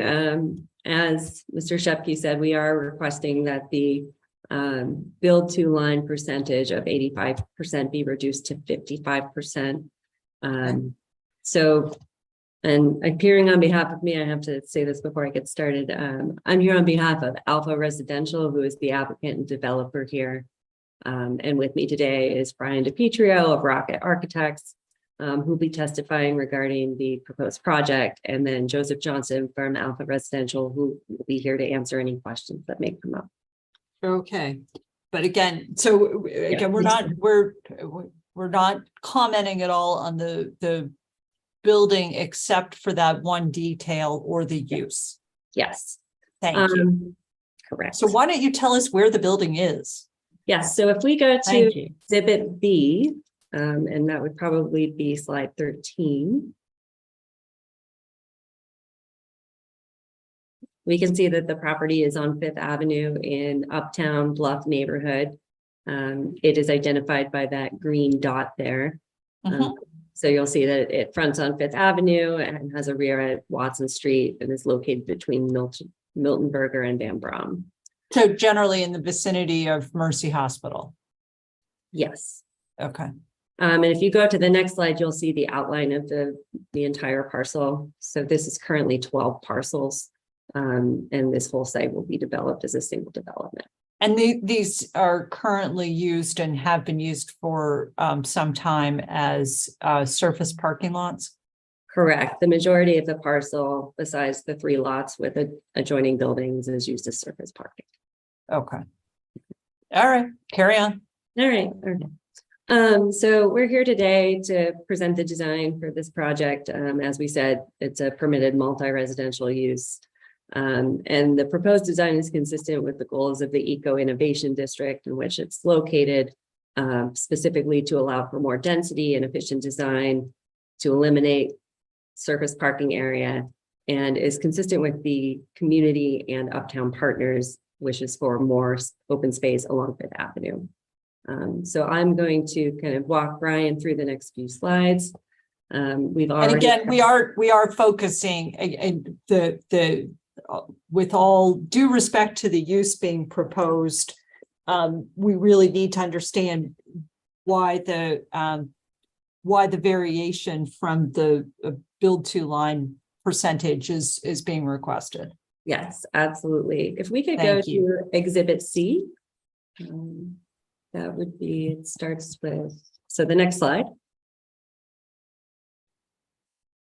Next one. Thank you. So I'm here with Brian DiPietro. Brian, can you describe the existing conditions on the property right now? Yeah, so the existing conditions are, it's predominantly, again, parking lot, maybe 20-25% of the site is existing buildings, which are in poor to falling apart use, where there are scaffolds along the existing sidewalk in front of them. So again, in terms of density in the build to, 65, 70, 75% of the site is open and not in compliance with the build to, being that there are no structures there. And if we could go to the next slide, we have a photo that shows a little bit more detail about those surface parking lots on the one side. And then if we could go to the next slide, please, Daniel. So this is the proposed development, and we are here focusing on that minor adjustment to the zoning code to allow for the first floor to be further set back away from the build to line. Can you describe what is unique about this property along Fifth Avenue? So there's, if you can see, there's a solid red line at the upper image, the building elevation. There's about 8 feet of fall from the left to right, which makes it extremely challenging to meet some of the other zoning requirements as far as transparency along the first floor. In order to fulfill some of the requests of the community and also the Eco Innovation District, we are looking to put a substantial amount of retail on the ground floor of the project, which consists of a lot of glass and visibility. In order to do that, there needed to be some stepping and or ways to get into the retail. In order to access that retail with the existing grades, we effectively had to come in at one location to the far right-hand corner, and that was it. In order to better resolve that solution, what we came up with was some of the feedback from the community groups was to create a public plaza. And so what we did was we created a public plaza that's accessed off the middle of the block off of Fifth Avenue.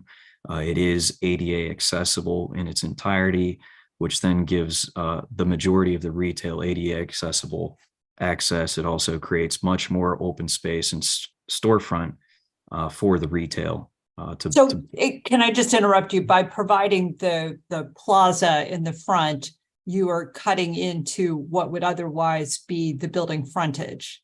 I mean, Correct. the percentage of building frontage. Correct. Okay. And that you said that's in part because of the 8-foot grade change and that's along Fifth Avenue? Correct. Okay. Correct. Van Brom Street, which is to the right-hand side, sits about 8 feet lower than Miltonberger, which is on the left. Okay. And if we go to the next slide, you can also see that there's a slope downwards from the front of the site to the back of the site. Is that correct? Correct. And that's about, I think, 4 feet along this elevation. I think it's 6 feet along the Miltonberger elevation. And if we go to the next slide, we can see that plaza in more detail. That's what I was going to say. It's hard to see from the rendering what's set back and what is not. So the green areas at the top are currently the percentage of building on the line, right? Well, the Is green is the retail, the blue is the tenant amenities, and what we're seeing, the dimensions, the 70 feet on the left and the 89 feet 4 I inches see. on the right. That is the portion that's within the build to, right? The Okay, 100 but the remainder of the retail on the other side of the plaza, if you didn't have the plaza, that would be flush with the front line on Fifth. Correct. Okay. But you're providing, and I'm seeing how you're having the accessible, looks like ramping within that plaza. Yes, and the just full disclosure, the original design basically flipped the building so that the building fronted Fifth Avenue in its entirety, and there was a courtyard, but it was elevated one entire floor above Watson Street. Okay. So it was an entirely private plaza. And one of the most consistent community group comments that we had was, boy, it would be nice if you could make that plaza public. Okay. And as we looked into it some more, we started, really looking at Even if it economic- means you're requesting a variance from that requirement. Okay. Yes. And when we flipped the building, it did make it easier to achieve that transparency and some of the other goals. Is that correct? Yes. Yes. Okay. And the loading at the bottom of the drawing, is that Watson? Yes, that is from Watson. Okay.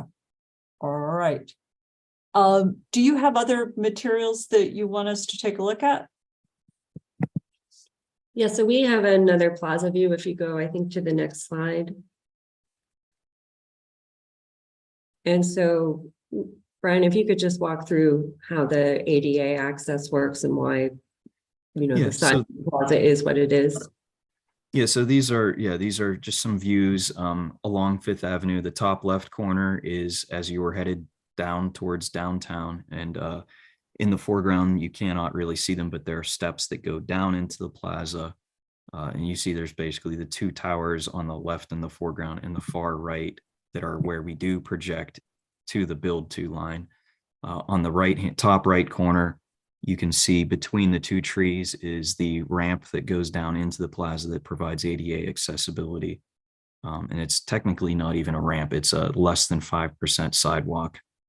So it's as accessible as possible. And in the distance, you can see again the tower that comes out to the build to line for the property. We note that we do have the 55 or 50 foot elevation step back consistent with this zoning district as well. That's the reason for this 10-foot step back at the upper levels. And then the bottom left hand corner, that is a view as you're walking down the ramp, the sidewalk into the plaza area with a bench seating on the right and left and rain garden to the left. And then the bottom right is from within the plaza area with some of the retail spaces to the right, a small water feature and stairs up to the sidewalk on the left. And so if we could just go to the next slide, which is very tiny. And we had already seen the map with some of the surrounding properties that show the surface the surface lots along Fifth Avenue. This slide shows the subdivision plan for the Fifth Avenue School, which is on the next block adjacent to this property. Can you describe the setback there from Fifth Avenue? Yeah, I cannot tell on the screen, but I believe it is at least 10 feet, but when including the sidewalk, it's about 17 feet back from Fifth Avenue. So it's a substantial setback for the entirety of the building. And that, again, that's the Fifth Avenue lofts immediately to the east of the property, directly across the street. So is it your opinion that the frontage along the proposed building is consistent with the surrounding area? Yes. The design, yes. And I'm unsure how to phrase this, but currently on the property, there are only those 3 buildings with a certain amount of build to line. In the proposed project, is that amount increasing? Yes, we have increased it. It is approximately 55% building frontage per our calculations. So right now it's mostly surface lots, and this is including a new building that has more build to zone. Yes, I would say we have at a minimum doubled the existing condition. Okay. Well, my guess is that the prior structures were built prior to this requirement being included in the code too. So the building that you're proposing is coming under different requirements, but thank you for explaining how you got to the variance request that you were making. I don't have any other questions. Ms. Burton-Falk or Mr. Richardson? Any questions for this applicant? No questions. Do we have, is there a letter or a representative from the Uptown Community Group that we should be considering? We can provide that. We did have the development activities meeting for this property. There are 5 RC. And I'm not seeing any hands raised for any community member, but if there is a letter from Uptown, we could make that part of our record. Okay, well, we'll submit that. They were instrumental in this design, so we'll submit that to the board. That would, I think that would be helpful just to complete the record, but thank you for the materials and the explanation. I think we will close the record for today and move on with that one supplemental bit of information. Thank you. And I'm assuming the board does not want proposed findings of that. If you would care to submit them, we will certainly consider them. It does help us focus our consideration. So if you'd like to submit something, we will accept that as well. Okay, we'll submit some within a week. Very good. Thank you. Thank you very much. Thank you very much. Thank you. All right. The next case of the morning is zone case 11 of 2023 for 5509 Howe Street. The applicant is identified as Kayla Sinopoli. Yes. Hello, did I get that right? You did. Very good. I'm about 1 for 10. Are you the only one who is going to be testifying with respect to this application today? My homeowner, the client, Rob Shields, was supposed to be present, but I'm not sure if he's able to join. He is in our waiting room, so we will admit him as well. Do you see Mr. Shields? There we go. All right. So I'm going to ask you both if you swear or affirm that the information you'll provide to the board will be the truth, the whole truth, and nothing but the truth. I do. Thank you very much. And Daniel, could you read the case in, please? This is case 11 of 2023 for 5509 Howe Street. The application is for a new fence and they're requesting a variance from 912.04.k.2. A 6-foot maximum fence height is allowed and 8 feet is requested. All right. So could you explain what it is you're proposing to do? Yes, so I am representing Mr. Shields. I'm from Local Roots Landscaping. I am the procurement specialist. We would be doing the fence. We would like to replace his current 8-foot fence with a cedar shadow box fence with lattice on top in the exact same footprint that it is currently in. That is, could you tell us where the property is? Right now we have just the cover page. So let's take a look at where the property is and where the existing fence is. If you keep scrolling, there's the notice that I posted in front of the house, as well as the next slide that shows behind the residence. Next slide. This is a survey showing the existing fence footprint. Everything circled in red is where we are proposing to replace the fence. And it's entirely a replacement fence that you're proposing? That is correct. However, the 8-foot fence came with the house when he purchased it. There is no certificate of occupancy for that fence. That can happen.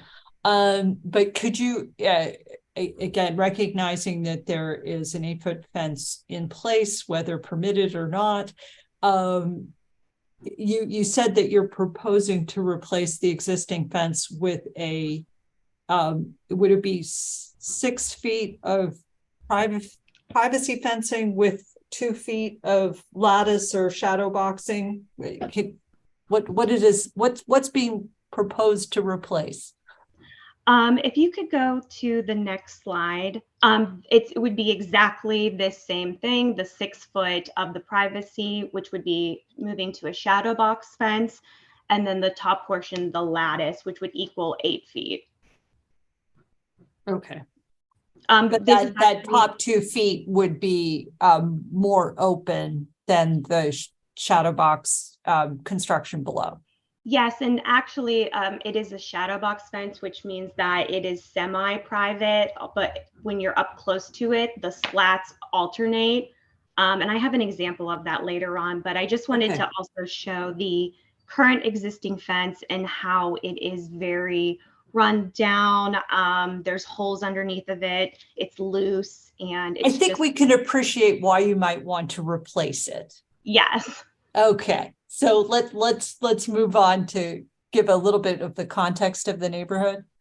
Yeah, so currently the red dot is where Mr. Shields is located at 5509. Right behind his house, there is an alleyway that shares commercial locations at the rear of the property. Some of the stores include Shady Grove, which is a restaurant, the Apple Store, there is a Huntington Bank, And there is also a commercial parking lot directly behind his house. Okay.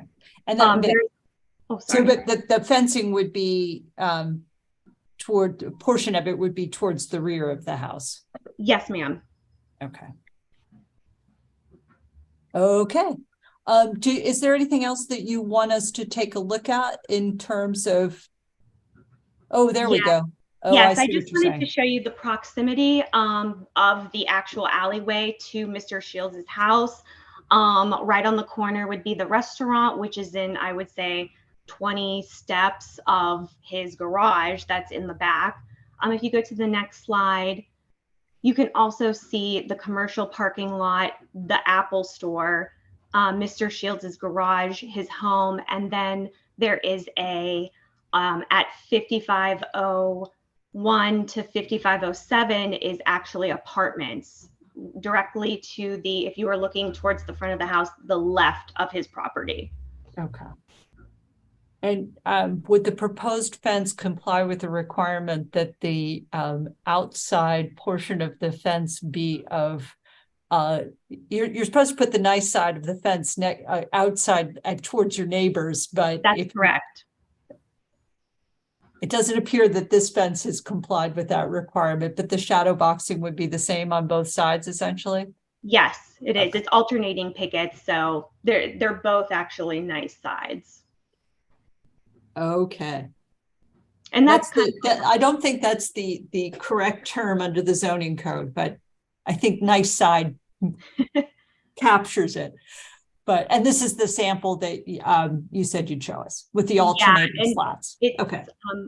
Yeah, so we have an interior, I have an interior side that is, I have my own crew that would be performing that fence. We do them all the time. The reason why we are asking for the variance, because we respect the code of the Pittsburgh, is because we would like to have privacy, and especially in that back alleyway, safety, privacy, and it also protects from the sound that comes out of those commercial residents right behind. Okay. The commercial use is on the opposite side of Comet Way. Got it. All right. I don't have any other questions.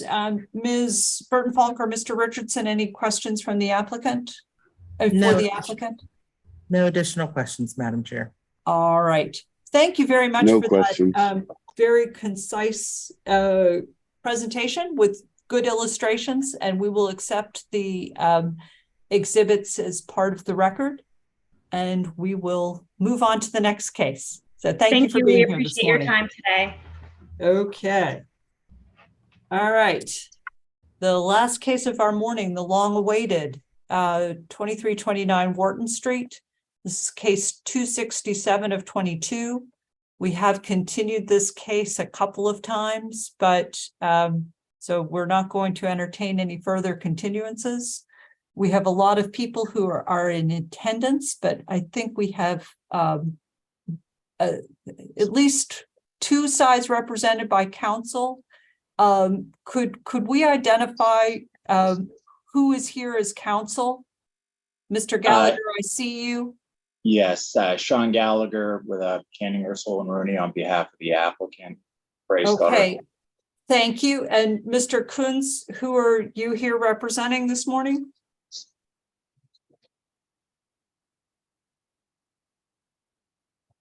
Mr. Kunz, could you unmute yourself if you... Good morning. Could you just identify who you're representing this morning? We're here on behalf of the Alloy Mon Partners LP, the owners of property at 60. This is Steve Farino with Attorney Kunz. We represent the adjacent property owners. Okay. Like I said, I'm just identifying a counsel at this point, so we're not taking testimony yet. Are you here opposing or in support of the application? We're opposing. Okay, thank you. And I saw as Stuart Gall also here as counsel.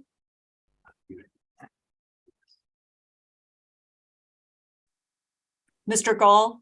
Yes, I'm sorry, I had myself muted. Yes, I am here on behalf of several individuals who own property or live within the area right around this property. It includes Scott and Teofila Hollander at 2405 Wrights Way, Gregory and Julia Brisky at 2309 Sydney Street, Anthony Lucas at 2406 Sydney Street.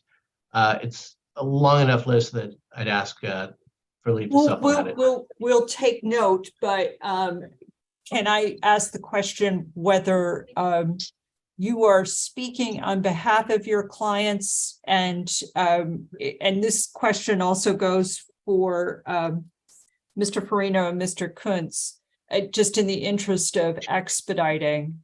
Are you? I appreciate that you might have individual witnesses, but have you attempted to consolidate testimony so that all of your individual clients need not testify? Mr. Gall. Yes, we have, Your Honor. We've actually submitted a few letters. We've condensed the testimony. We expect that we would call 3 witnesses, probably for a total of 10 minutes. I don't care about timing. We will hear everybody. And individuals can certainly speak. It's just I would appreciate not having the repetitive testimony of all of the objectors testifying individually if they are represented by counsel who can make a consolidated presentation. Okay, Mr. Gallagher, back to you as the applicant. How many witnesses do you intend to present? So at least 3, and that would be Dan Nickerson from Gray Star Development, Chris Droznick from CEC, and Chris Harvey, the building architect. I don't know if Mr. Lehman is on. I can't view all of the attendees right now. He was going to appear, but I understood that he may be absent today. Mr. Lehman, the zoning administrator, Mr. Lehman? Yes. Is there specific testimony from the planning department? So, well, let me give an opening and then we come back. No, before you make an opening, I just want to make sure that we haven't called the case yet, Mr. Gallagher, so hold off on the opening. Will do. Okay, so, but Mr. Droznick and Mr. Harvey are your witnesses and Nickerson. Ms. Nickerson, thank you. And then, okay. First order of business, I believe Mr. Richardson has to recuse in this matter. So Ms. Burton Falk and I will hear the case. And would everybody who intends to testify please be sworn in collectively, including counsel.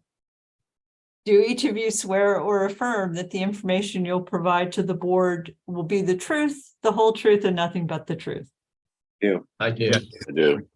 I'm hearing a collective affirmation of telling the truth in this proceeding, so thank you for that. Daniel, could you read the case in, and then we'll turn to Mr. Gallagher. This is case 267 of 2022 for 2329 Wharton Street. The application is for the new construction of a 5-story multi-unit residential building with 375 dwelling units, and they're requesting a variance from 905.04.e.5, which sets a 500-foot maximum building length, and the proposed building exceeds 500 feet in length.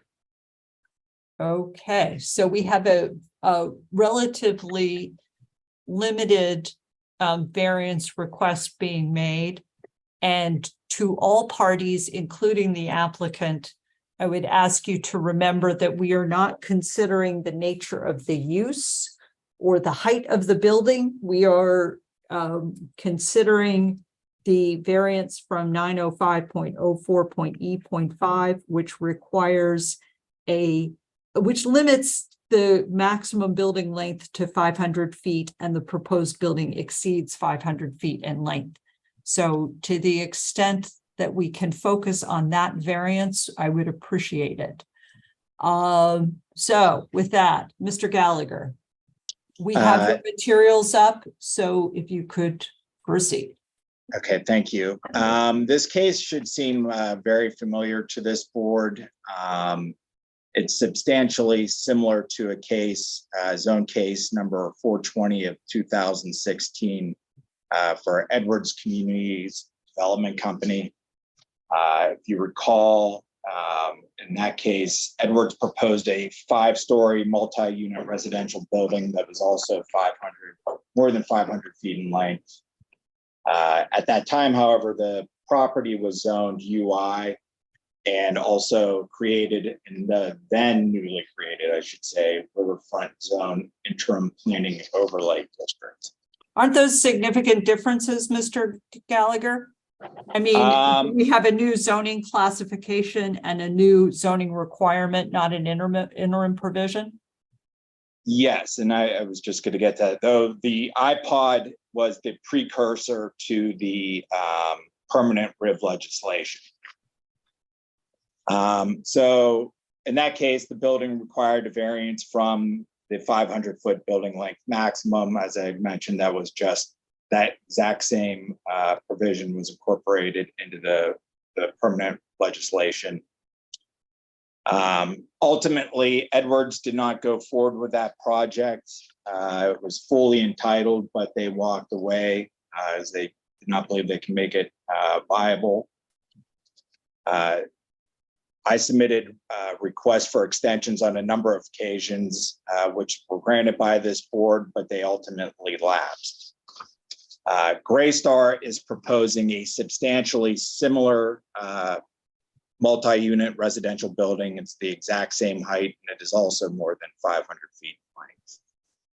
As you noted, the property has since been rezoned to the RIV.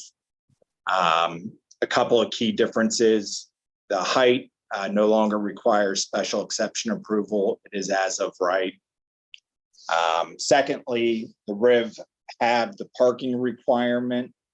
As you will hear, that's a significant issue in this case. The proposed parking ratio here is 0.77. Can somebody explain to me how the parking ratio has anything to do with the building length?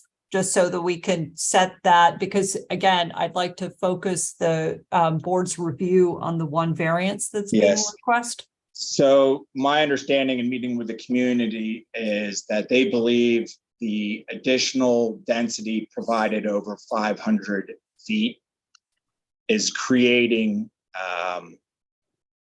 more traffic and parking issues than would otherwise be associated with a 500-foot building. Okay, but the density is permitted as of right under the code?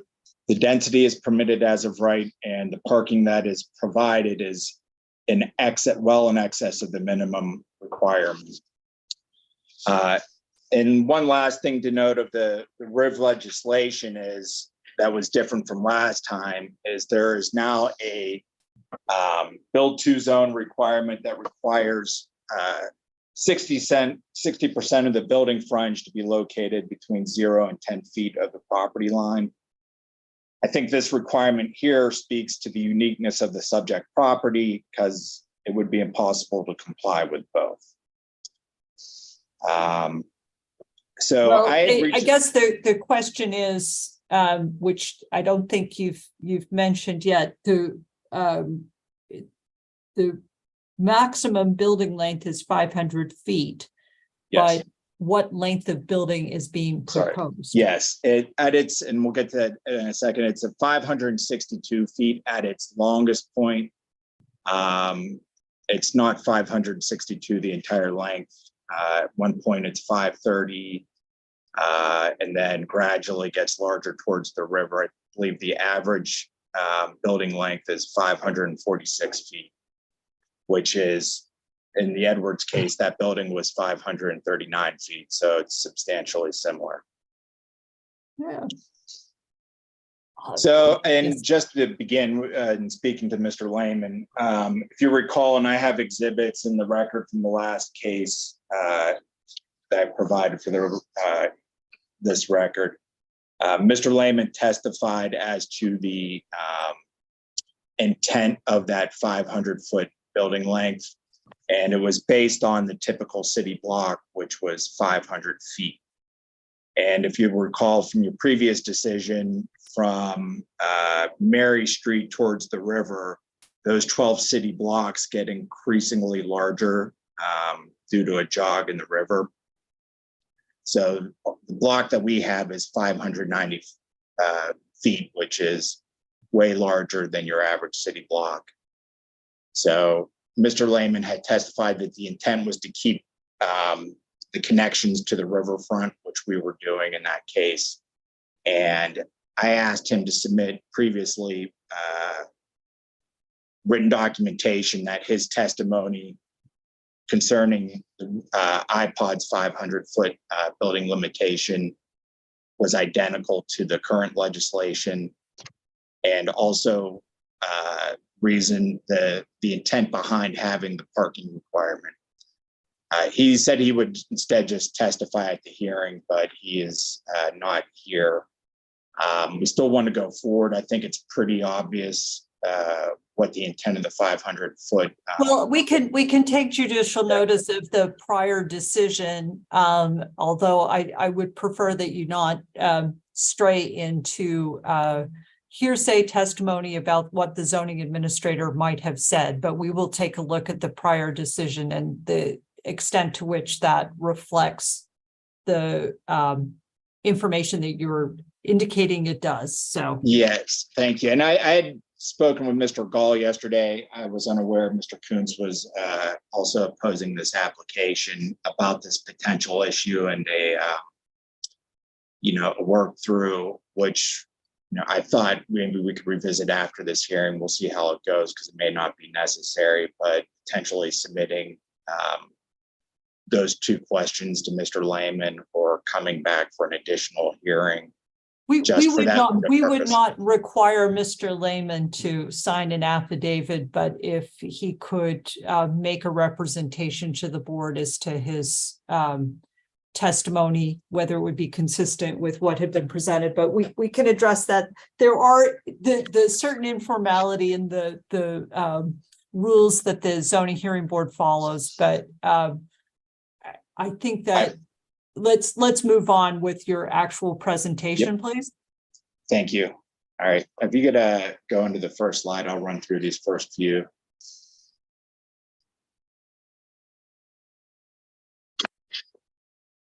So here's the site. As you can see, as I mentioned, this is the largest block between 23rd and 24th Street.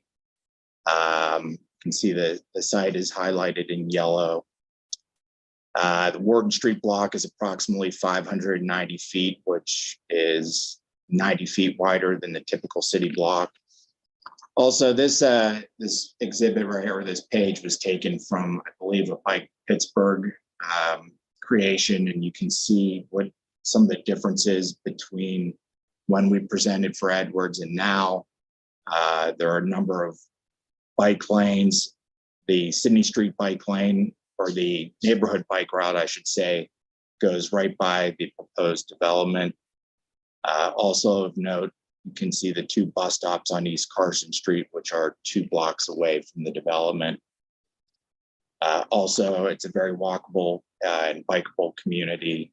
You can see the travel time and the various destinations up in the right-hand corner. If you could go to the next page, please. So this is a previous exhibit from the Edwards facility. This is an overview of the existing property. It's the old Atlas waste paper facility. As you can see, there's still trucks coming in and out. At the time, it was still an operational facility. It has been vacant since 2017, I believe, and has fallen into more disrepair. But as you can see, the current building takes up the entire city block. Also, the 24th and 23rd Street connections to the river, they're very difficult. They don't connect all the way to the river. As you can see, there's a steep hill, and then there's a drop off to an existing railroad tracks. Next slide, please. So these are just some pictures of the current conditions on Wharton Street. As you can see, Wharton Street is presently unimproved. The buildings have been vacant. You can see the graffiti and that they're boarded up. In this top right-hand photo, you can see on the ground the biking route right there. Next photo, please.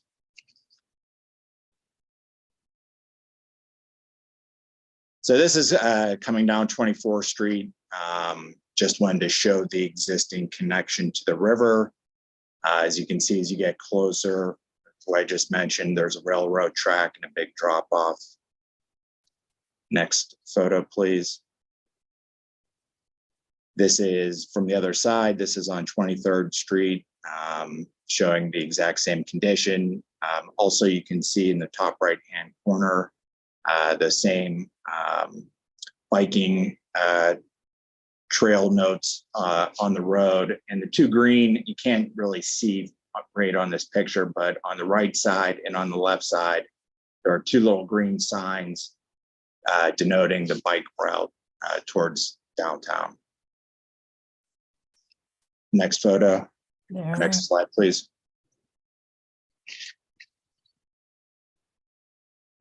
So this is the rear of 23rd Street. This is the back of the building. See, it's a giant building. Next slide. This is also This is all the Atlas Waste building. this is all the existing facility. Okay, thank you. All right. Next slide, please. So this is a side-by-side comparison of the proposed project, Graystar's development on the left-hand side, and the previously approved Edwards Communities plan. The one thing I would note here, if you look to the Edwards approved plan, you can see it's just a straight 90-degree angle. That building probably would not, it would not have complied with the RIV's now existing build to zone, build to line requirement. And that's under the RIV requirements as they were adopted. Correct. Okay. Next slide. So this is the site plan, which I mentioned earlier. As you can see at the bottom, the 538, it's 538 feet, which is a foot shorter than what the Edwards building was. And as you move up a little bit, it is 530 feet, and then gradually becomes at its longest point towards the river, 562 square feet. Next slide. This is just an overlay of the proposed project on top of the approved Edwards project. As you can see, it's not significantly different. In the context of this site, I would say it's an insignificant increase distance or length. Next slide. So this is an overlay over the existing vacated Atlas Waste facility. As you can see at the bottom, the existing building is 588 feet and is much larger than or longer than what is currently proposed. So this new development would actually be making the connection better than what currently exists to the river, such as it is. Next slide. Yeah. At this time, I'd like to call Mr. Nickerson.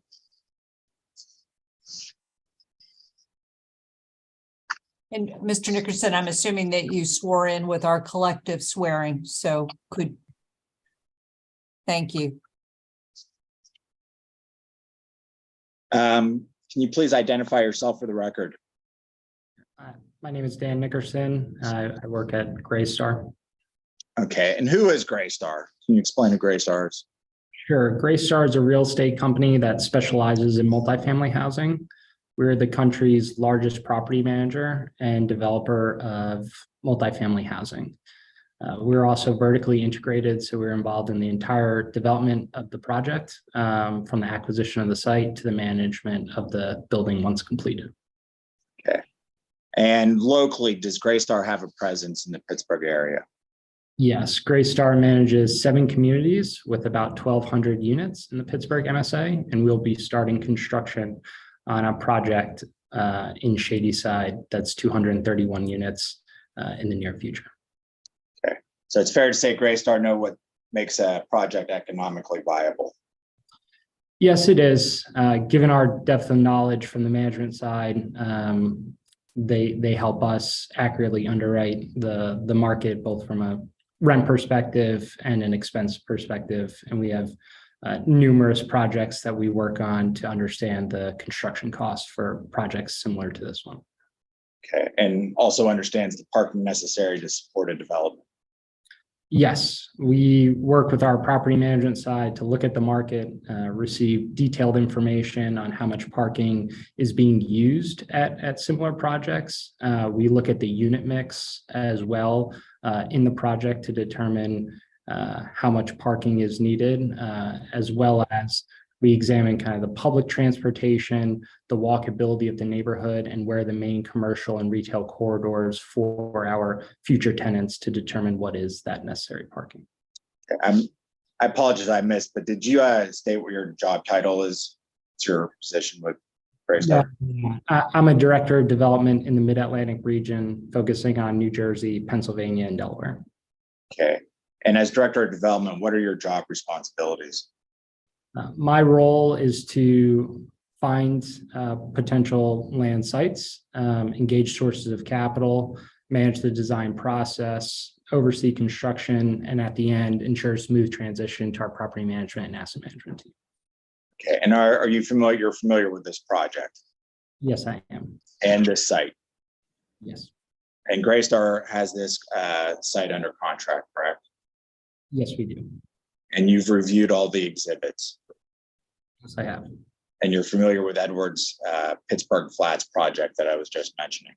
Yes. Okay. And Greystar reviewed those previous decisions regarding the Edwards development prior to entering into a contract? Yes, we did. Okay.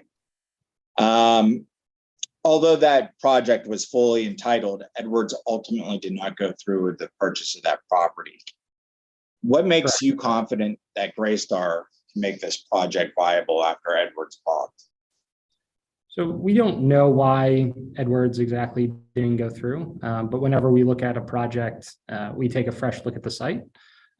We work with our property management team to review kind of a deep analysis of what the rents are based on the program we are providing. And we work with both our internal and external team from a construction standpoint to understand the costs.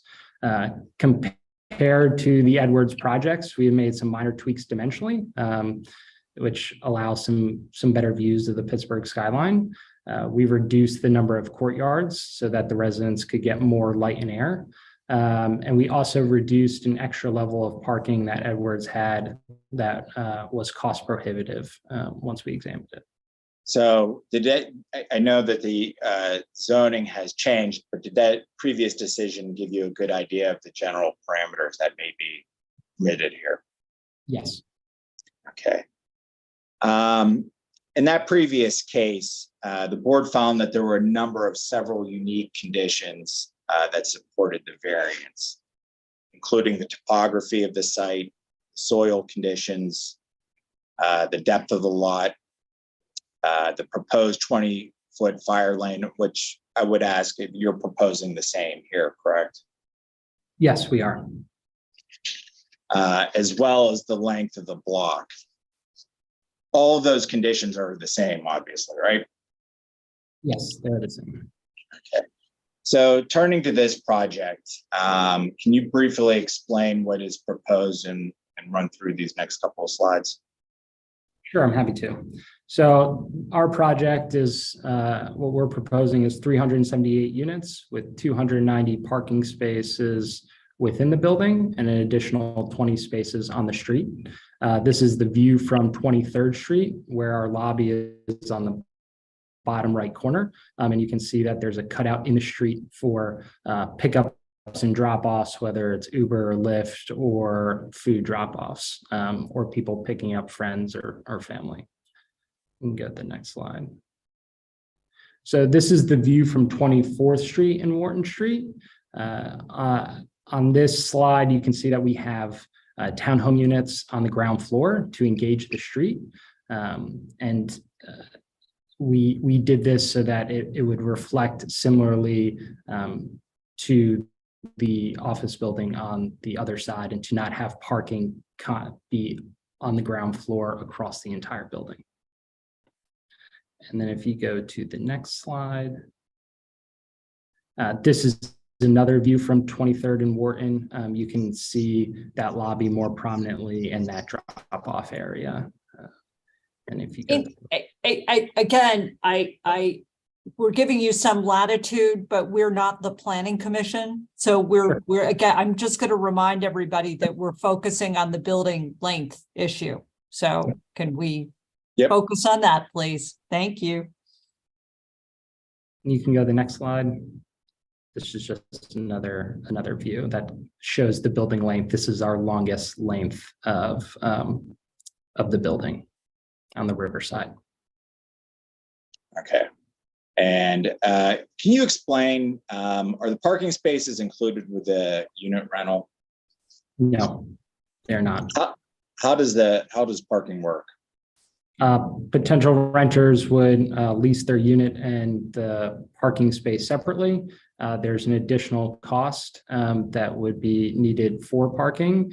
And once the potential renters, when they lease, they would know whether parking was available or not. So so somebody comes, they know exactly how much parking is left, and that factors into their decision. Yes. Do you find that this incentivizes renters to have less vehicles, or they know what they're getting into, right? Yes. Okay. And do you anticipate renters here that will not have their own vehicles? Yes, we would anticipate that there are some renters that would not have vehicles. And is that because it's in an urban area and close to a number of universities in downtown area? Yes, it includes the public infrastructure around it, the bike lanes, as well as the unit mix that we're providing. Usually the smaller the unit, the less likely someone is going to have a vehicle. Okay. If you could go to the next slide, can you please explain some of the factors that make a project economically viable?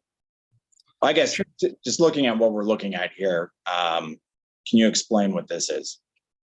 Sure. So on this slide, it shows kind of how many units we have in comparison to how large our site is in terms of acreage, and comparing that to other projects, both specifically in the south side and within the city. And you can see based on these projects that we are very much in line with the average number of units that we have per acre. That's the analysis that this shows. So is there a minimum amount of density or net rentable space that's needed to make a project economically viable? There is, based on the number of the size of the site, the construction costs, as well as the rents and expenses that are required for each individual site. Okay. Now, and you did that analysis here, correct? Yes, we did. Okay, so putting aside, if you go to the next slide, please, putting aside the conflict between the code's 500-foot building maximum length and the build to zone line. You asked your architect to look at a potential building that was 500 feet in length. Yes, we did. And this is the plan that they showed us. Okay, and if you go to the next slide, what happens when you go to 500 feet on this slide? You lose approximately 70 units. You also lose one of the courtyards, as you couldn't fit 2 courtyards in this same space, and you lose a significant amount of net rentable square footage. Okay. Next slide. This is just a summary of what you just stated. Yes. So would it be financially feasible for Greystar to go forward with a building at 500 feet? It would have a high likelihood of putting the project in jeopardy. We would have to significantly redesign the building, and then we'd have to come back here for another variance to the build to line, so that we wouldn't have to comply with that build to zone. Well, let me ask you this way: is the 562 building length as proposed? Is that the minimum length necessary to provide the minimum amount of density to make this project viable? Yes, it does require us to have that length to make this project economically viable. And if I put it another way, more succinctly, if this variance is not approved, will Greystar go forward with this project? Yeah, as I said previously, it's a very high likelihood that this project would be in jeopardy, especially given the increased construction costs and financing costs that we're dealing with today. So there are additional factors different from Edwards that make construction more difficult. Yes, since Edwards proposed their building, construction costs have increased significantly. Okay. Has Greystar involved the surrounding community and interest groups? Yes, we have. Okay. And did you meet with the Southside Community Council, I believe in November of 2022? Yes, we did. Okay. At that initial meeting, was the Edwards decision and conditions discussed? They were specifically the condition that Greystar and Edwards had previously, that Greystar will continue the agreement never to submit, sign, or support a petition for our project to be included in a residential parking zone. And is that something that you're willing to propose as a condition here to this approval? Yes. And I believe exhibits 10 and 11 are letters to this effect, correct? Yes. All right. And Greystar also met with River Life and Bike Pittsburgh too. Yes, we did. Okay. The original hearing for this project was scheduled for February 9th. From November until a week before the hearing, Greystar had not heard any additional feedback from the Southside Community Council. We didn't. Okay. So the letter, I'm assuming it's in your packet, but what is the date of the letter from the Southside Community Group? We do not have a letter from the Southside Community Group. Okay, but I thought you said you did. You said letters. Oh, there was a letter. There was a letter from Greystar to the Southside Community Council, which is dated January 24th, I believe. Okay, all right. Well, and then, but you did say letters from River Life and Bike Pittsburgh? No, we met just that we You met just with meetings them. with. Okay, Yes. thank you. Yep. A week prior to that hearing, certain members reached out to discuss additional concerns that the neighbors had, correct? Yes.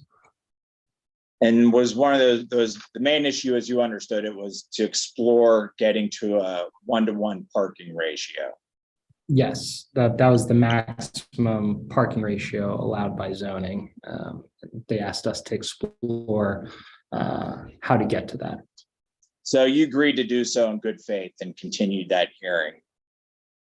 Yes, we did. We had our architect draw up in a plan to dig underground to get that additional parking spots. And we had our internal construction team, as well as 2 other general contractors here in Pittsburgh, price that plan. And the additional cost for that parking was approximately $5 million.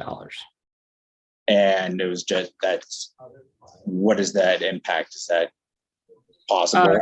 No, it significantly impacted our project economically and was not economically feasible. Okay. And there were also other concerns raised by residents that had nothing to do with the parking, or nothing to do with the, I would say, let me rephrase that. Other concerns about the existing traffic and parking issues in this neighborhood were conveyed to Greystar. Yes, we had different meetings and at different times we were told different concerns. So Greystar asked Southside Community Council and its residents to put together a list of issues and concerns that it would like Greystar to review, correct? Yeah, we agreed to have an additional meeting with our traffic consultant, and we asked in advance of that meeting if they could provide the specific concerns so that our traffic consultant could review them in advance of that meeting. Okay. And at that time, Greystar expressed things that it was willing to undertake, even though they were unrelated to the project. Yeah, we examined kind of a Well, whole. I mean, unrelated to the project or unrelated to the variance request? I mean, I'm not sure that Unrelated to- Greystar could address things that are not related to the project. Both. Both. Okay. Just as it well, relates to parking and again, traffic. I would All right. again caution you that we are reviewing one variance issue, and I appreciate the full Understood. context, but let's Okay. not overlord it. All right. So immediately prior to the second hearing, counsel for the residents provided Greystar with a request for certain conditions, correct? Yes.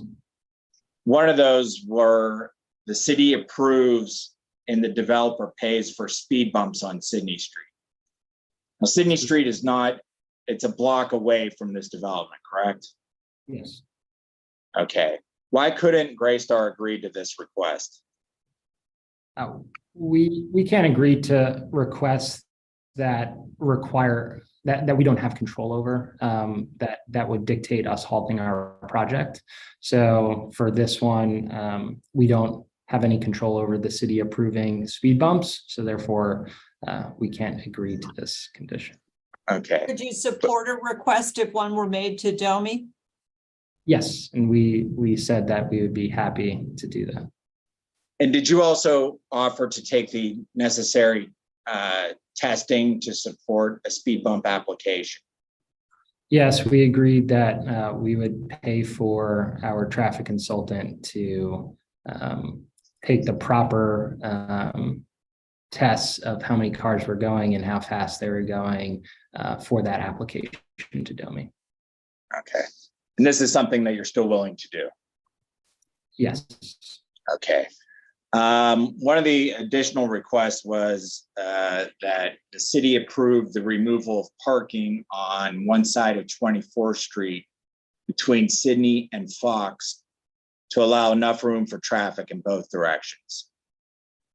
They further requested that any parking removed be a one-to-one. Could somebody put, again, this is so completely out of context, and I'm Sorry. I appreciate your interest in getting all this information out, but we're looking at a blank screen and not the property at this point. So could we at least be understanding where Sydney and 24th are with respect to Can you go back these? to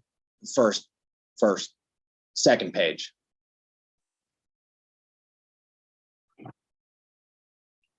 So you can see Sydney Street is one block away. And the speed bumps were more than just the block between 23rd and 24th. As requested. So, but then you were referring to a request to remove parking on one side of Sydney and Fox. Where's Fox? Where is Fox? It was removing one side of parking on 24th Street between Sydney and Fox. Got Fox it. Okay, thank just you. north of Sydney Street, which is kind of more of an alley. Okay, and to that end, the neighbors asked you to do a 1-for-1 parking replacement on Wharton and 24th Street with the on-street parking. Yes, that was. You couldn't agree to that for the same reasons as the first one as requested, correct? We agreed that we would support that, but we couldn't agree that we would halt our project on behalf of the city approval. Okay, but you're still willing to support the community in its efforts to get this done? Yes. Okay. So the proposed redevelopment of this blighted property is well in excess of over $100 million, correct? Yes, it is. Okay. And Greystar understands the community's concerns about the parking and traffic issues in this area. Yes, we do. Would Greystar be investing over $100 million in this property if it was not confident this would be a successful project? No, we go through a very extensive process internally to vet each project and examine the market and examine each individual site and the requirements and the feasibility. So this has been reviewed thoroughly, and we would not be investing in it if we did not think it'd be a successful project. Okay, thank you. I have no more questions. Do you have any other witnesses, Mr. Gallagher? I do. Okay, could you, what did you say? I didn't know if you wanted me to go through it. Well, I think just given the length of Mr. Nickerson's testimony, it probably makes sense. I usually hold cross-examination until the end of an application or an applicant's presentation, but can I just ask Mr. Kuntz or Mr. Gall if they would prefer to proceed with cross-examination, or can they hold until they have all witnesses testify? If it helps, just one, I have one witness, at least one witness who's going to have limited testimony that won't be as long as Mr. Nickerson's, if that's of any help. But you just have one more witness? That I am planning to call on direct. I have another witness available who I may use on redirect. All right, well then, rebuttal. Mr. Kuntz and Mr. Gall, I'm going to proceed, and then you can ask questions of Mr. Nickerson or the next witness. We'll go to you first, and then we'll go to more public comment, but we'll have cross-examination first. Go ahead, Mr. Gallagher. Okay, thank you. Daniel, if you could go back to where we just were. Next one. Okay, thank you. I'd like to call Chris Drozniak. Chris, are you there? I am here. Okay. Can you identify yourself for the record? Yeah, my name is Chris Drozniak with Civil and Environmental Consultants. I am a professional traffic engineer for approximately 19 years, also with certification for a professional transportation planner. Okay. And in your nearly 2 decades of being a traffic planner, you have experience with projects in the city of Pittsburgh. That's correct. Okay. You were retained by Greystar to study the traffic and parking impacts related to this development. That's correct. Okay. And how did that process begin? We were approached to this project, presented the site plans for it, the development plans. From that, we were requested to schedule a scoping meeting with the Department of Mobility and Infrastructure. At that time, we prepared some estimates regarding traffic volumes, anticipated traffic volumes, modal splits, as well as parking requirements, which were summarized in the TIS scoping form and submitted to the Department of Mobility and Infrastructure for their review. Okay, and what was that department's referred to as DOMI, correct? That's correct. And what did DOMI advise when you submitted that information? So based upon the information provided, they determined that this site would fall underneath their transportation memorandum criteria for evaluation. Okay, and that's less significant than a traffic impact study. That's correct. So under the city's own criteria, this is not deemed a significant project. Say that again, Mr. Gallagher. I didn't hear your question. Under the city's own criteria, this was not deemed a significant project. That's correct. Because it's a memorandum, it's considered to have a lower impact on the surrounding roadway network. Okay. And your transportation memorandum, that is included as Exhibit 5 in the record, correct? Correct. Okay. If you go to the next slide, please. Can you When you walk say, through- hang on, Mr. Gallagher. What traffic study and where in the record is what you're referring to as the record different than the presentation materials that you're presenting here? This is what we're reviewing. I provided 25 marked exhibits. Were In those addition- provided to Mr. Gall? I understand you did not know that Mr. Kuntz Yes, was appearing. They were. Okay. But just in terms of the record, it gets confusing that there are exhibits that you presented that are not part of the exhibits that are being displayed as part of this hearing this morning. Correct. Okay. And the traffic memorandum is among those exhibits. Yes. Okay. Thank you. Welcome. Okay. Can you review, can you explain the access to the site? Sure. As you can see in this figure here, our site is bounded by 23rd Street to the west, 24th Street to the east, Wharton Street to the south, with the river and train tracks to the north. Access for this site in terms of residential parking is provided via 2 access points. The first access point is an ingress-egress driveway located on 23rd Street, which is on the left side of this image. The second access point to this structured parking garage is also located on 24th Street. Again, this is an ingress-egress movement. In addition to that, we have specific sections called out for loading activity, loading spaces for the site. Along 24th Street, you can see those loading spaces identified. In addition, there is a separate trash pickup area identified on Wharton Street, which is approximately centrally located between 23rd and 24th Street. Okay. And the 23rd, 24th, and Wharton Street, they're currently unimproved right now. That's correct. Wharton Street right now is essentially a very wide open road with a limited control. On-street parking is not clearly defined in the area. Sidewalks are not provided on the north side of this property or the site side. With the proposed development, significant changes are being planned for this area. Most notably along Wharton Street, we are showing curb extensions on either side of 23rd and 24th. Those curb extensions are going to significantly reduce the width of Wharton Street.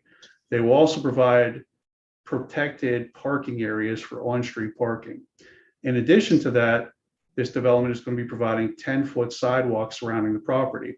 So now if we add in on-street parking, we will have a wide 10-foot wide sidewalk for which those on-street parkers can actually enter and exit their vehicles. By doing so, all of these changes are going to significantly reduce the width of Wharton Street. So Wharton Street will effectively be reduced to approximately 11-foot travel lanes for eastbound and westbound directions as a result. In addition to that, because of the significant reduction in the width of Wharton Street via the curb extensions on either end, we're expecting a large improvement to pedestrian walking connectivity. So CEC was also the consultant for the Edwards hearing, correct? That's correct. So just generally speaking, there've been some changes over the past 6 years in this area. Can you explain, were all these the bike lanes that I showed previously, were they in existence? They were not in existence at the time of the Edwards hearing, correct? Yeah, a number of changes within the region have happened since that Edwards study was prepared. First and foremost, the Riverfront Zoning District was established past that Edwards study, which significantly changed everything. The publications for which things were evaluated have also been updated to more current standards from that time. The infrastructure improvements in the area have continued to be significantly invested by the city of Pittsburgh to promote additional bicycle travel within the area. So a number of on-street bicycle routes, whether they are dedicated lanes, shared lanes, or dedication of roads classified as neighborways, which generally expect to have lower travel volumes, lower travel speeds, and provide a more friendly bicycle and pedestrian connectivity. All of these things have come up over the last few years and provide improved connectivity throughout this area. Okay, so there, I guess one of the bigger changes since the time of Edwards, just globally, was COVID. In your experience, has this changed how you view projected traffic volumes? Yeah, so our traffic projections for these developments, we still utilize the national standard, which is accepted. And this is the methodology that the city of Pittsburgh asks us to employ. So that methodology consists of the Institute of Transportation Engineers Trip Generation Manual. From that data, we take the size of the unit, the number of units proposed for this development, and calculate the peak hour numbers of trips for this. That development does not take into account multimodal splits, which are more focused on a local level. In order to come up with multimodal splits showing how people might arrive via car, via transit, bicycle, walking, etc., we use the provided information from the city of Pittsburgh. In this case here, a study was done via PGH SNAP, and that occurred in 2011. That was the most recent comprehensive survey for how people arrive and travel in the area. Those multimodal splits from that PGH SNAP data were applied to those ITE trip projections. From that, we can get a breakdown of how many people are expected to arrive by car, by bicycle, walk, etc. In addition to that, our thoughts are, since that survey was completed in 2011, there have been a significant number of changes in travel behavior, most notably in the last few years. Work at home, remote working opportunities have grown significantly. And as a result, I would expect a larger percentage of people perhaps working at home and not relying on an automobile and traveling to a work site. In addition to that as well, we had a significant investment in the area of Uber and Lyft ride sharing opportunities, which is something that people who are living in an urban area are taking advantage of regularly, which again reduces their reliability on auto dependency and their desire to actually own a vehicle. Okay. If the improvements that you have proposed are implemented, do you have an opinion as to whether the development will have significant impact on the operation of the surrounding roadway networks and intersections? No, based upon the anticipated trip generation for this site, it is expected that this could be accommodated within the existing roadway system. Okay. And again, Mr. Gallagher, I appreciate the reason why you're presenting this testimony, but I think we're really, it's like you said this was going to be a short witness. It isn't so far. So let's keep it moving. Will do. All right, if you could go to the next slide. So you also evaluated the parking. Can you explain to the board what we're looking at on the top column? Parking is that you're not requesting a parking variance. We are not. Okay, so you're meeting the parking requirements. Is the exhibit that you're presenting intended to identify that you are meeting the parking requirements? It is intended to show that we are exceeding the parking requirements, and of note, going to what we're going to be hearing coming after we're done with a 500-foot building is on top, we are providing, we would be leaving 88 units without a dedicated parking space, which we don't believe is an issue whatsoever. 88 out of how many? To 378. And that is, we're providing 290 parking spaces and an additional 20 on-street parking spaces, which are not being considered in that number. The minimum amount of required for a building for our size as proposed is 132 spaces. And So that we are analysis is reflected in this exhibit.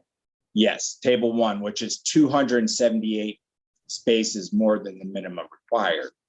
The bottom is based on the hypothetical 500-foot building that Mr. Nickerson testified to, that, you know, if cost were a consideration and we didn't have to worry about the build to line zone variance, that hypothetically you could build an as of right building at 500 feet and provide less parking as of right, that it would displace, you know, where the top number is 88 units without a defined dedicated space, this as of right building would have 198 units without any dedicated spaces. So the point of this exhibit is to show that there is no increased impact with the additional building length variance, because we are providing well in advance, well in excess of the minimum parking, and a quote unquote arguable as of right building, which we'll hear about very shortly, would have more of an impact on the perceived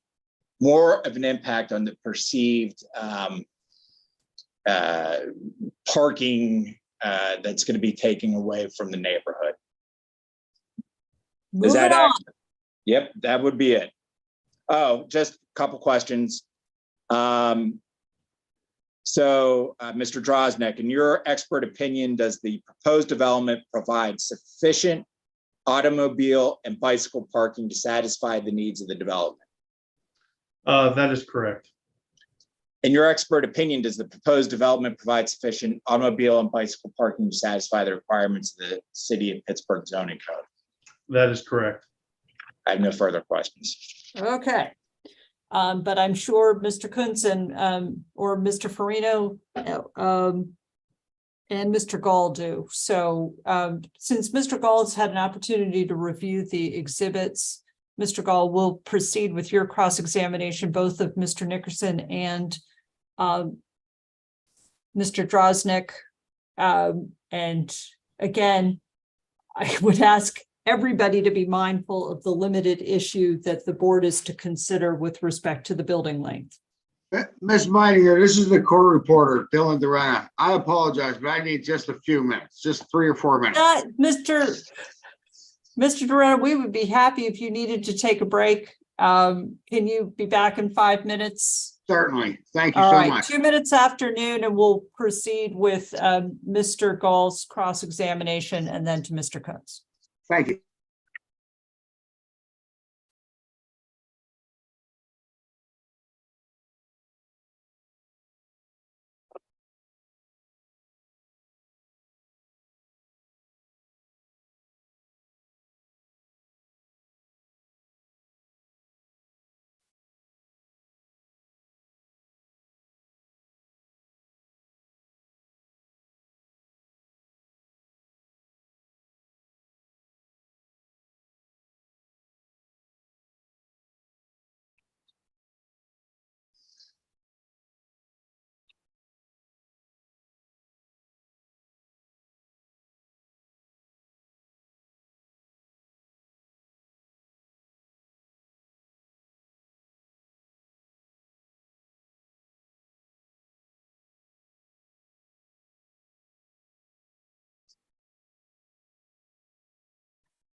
Dylan, are you back with us? He is not.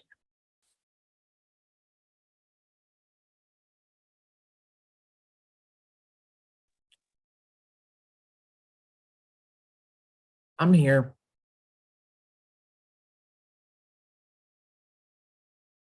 The critical factor is Dylan. This is true. I think he'll be back at 12:05. Yeah, no, I'm back. Thank you. there we go. All right. Thanks, Dylan. We Thank you. appreciate it. Mr. Gall, are you ready to go? I am, and if I could start with Mr. Nickerson, please. Okay, thank you. And I would caution both you and Mr. Kuntz that we don't have a high tolerance for repetitive testimony or questioning at this point. So we would appreciate succinct cross-examination. Fair enough. Mr. Nickerson, you understand that we're here on a request for a variance, right? Yes, And the variance is because Greystar wants to increase the length of the building beyond 500 feet? yes. I don't know if you have access to your Exhibit 15. And again, you're referring to documents that are not part of the presentation materials. So could you identify what Sure. you're talking about? Sure. In fact, if we could go back to page 4 on the exhibit list that Greystar submitted, these are identified as of right renderings. Okay. And if you can take a look at page 4 of Exhibit 15. Sorry, these are what we had previously showed as what would happen if we hadn't. Okay, this is perfect. Yep. Right. So basically, by asking for this variance, you're seeking to add 73 units? Yeah, approximately. And by asking for this variance, you're asking to add 30 parking spaces. Approximately, yes. Okay, and 73 units to 30 parking spaces is a ratio of greater than 2 to 1, right? Yes. Is there any reason, I'm sorry, I believe you told Mr. Gallagher that this building or that this parcel is an area is almost 600 feet long. Is that correct? Yes. So we agree that it's possible to build a 500-foot building on this parcel. It is possible. And we agree that it's possible to build a building that's less than 500 feet. It is possible. You'd need a variance, but it is possible.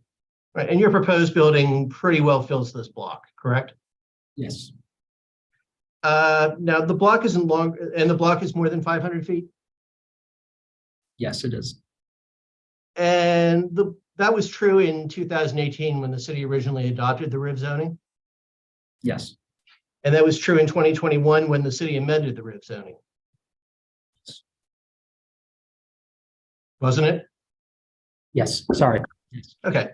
Now, we're looking at the parcel now, and I'm fine with that as an image. We can agree the parcel's a little bit deeper at its western end to the east. Yes. And it's a little bit wider toward the river than along Warden Street. Yes. But it's basically a rectangle, correct? Yeah, parallelogram or yeah. Okay. And there's nothing about the rectangular shape that prevents constructing a building that's 500 feet long or less, correct? No. Okay. Is it fair to say that the parcel is flat? Relatively. Relatively flat. In fact, if you look at the site plan that you provided, it shows contour lines. It does. Okay, and there are only a few contour lines within the building. Correct. And that's the area on which you hope to build? Yes. So there's nothing about that flat grade that requires that a building be longer than 500 feet, is there? Nope. Do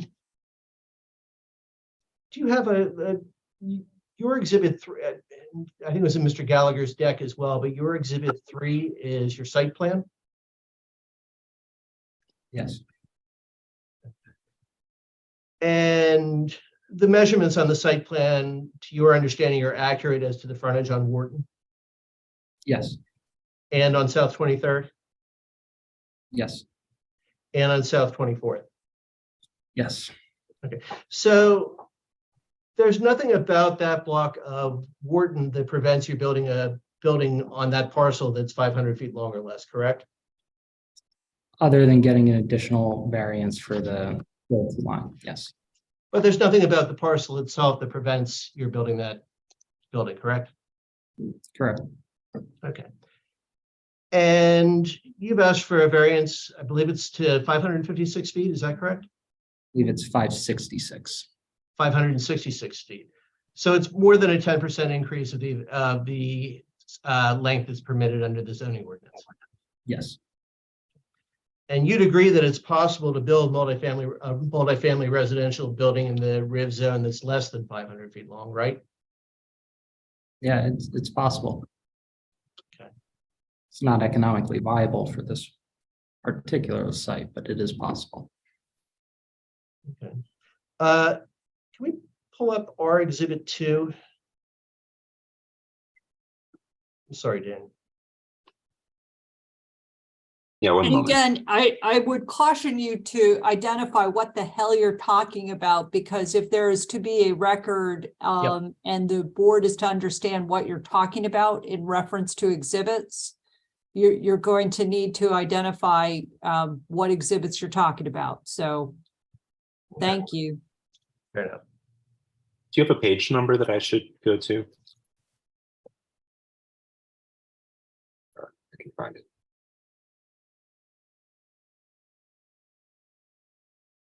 Try page 43. Thank you.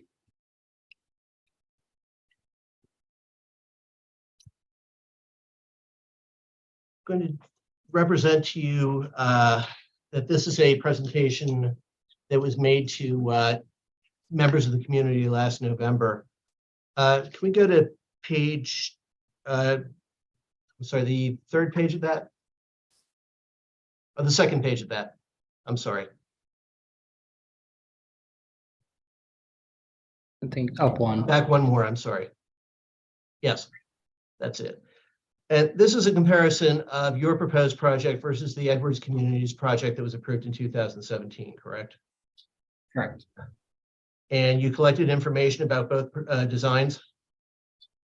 Yes. And you presented it to the neighbors? Yep. And you're aware that many of the people who are in opposition to your proposal either supported or took no position on the Edwards plan, correct? Correct.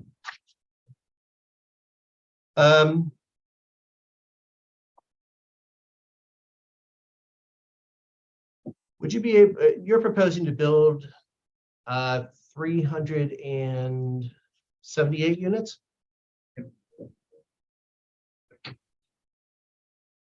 Is that correct? Yes. Okay. Mr. Dickerson, you're going to have to speak up for the record. I mean, I appreciate that you don't like being cross-examined, but we do need the court reporter to record your answers. Yes, 378 units. And you could put that number of, could you put that number of units in a building that's 500 feet long? It all depends on what the building shape is. For this particular site, you could not unless you put micro units, and even that we haven't examined to see if we could put that many units in a building like this. So the extra length allows you to build the additional units? Yes, it does. Okay.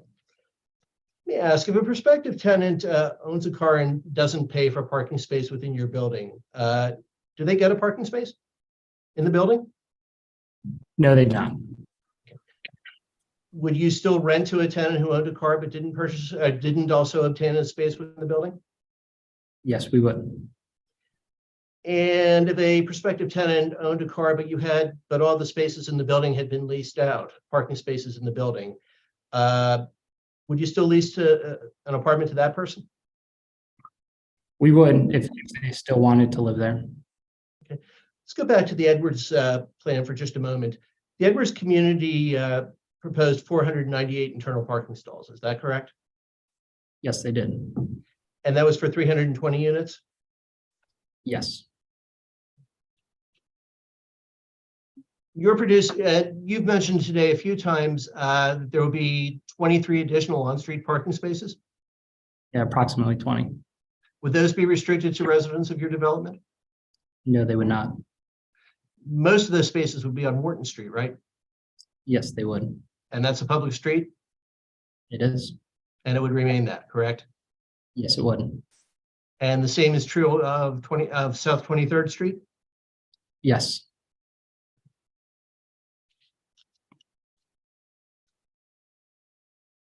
So the number of spaces dedicated to your residents is no more than 290 spaces, correct? correct. And you aren't in a position to give a guarantee that your residents and their guests won't park elsewhere in the neighborhood. No, I cannot control what future tenants, where they would park.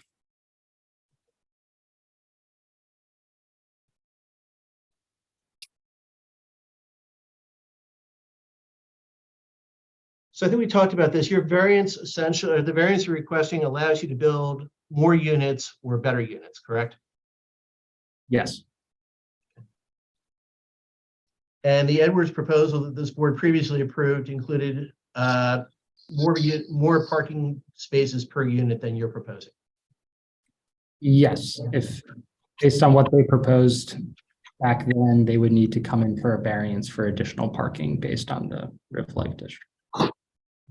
But at the end of the day, they proposed more spaces per unit than you did, correct? They did propose that. All right. I think those are the questions I have, Mr. Nickerson. Thank you very much. Thank you. And Mr. Gall, did you have any questions for Mr. Drosnick? I did. Well, then let's actually turn to Mr. Kuntz or Mr. Farino.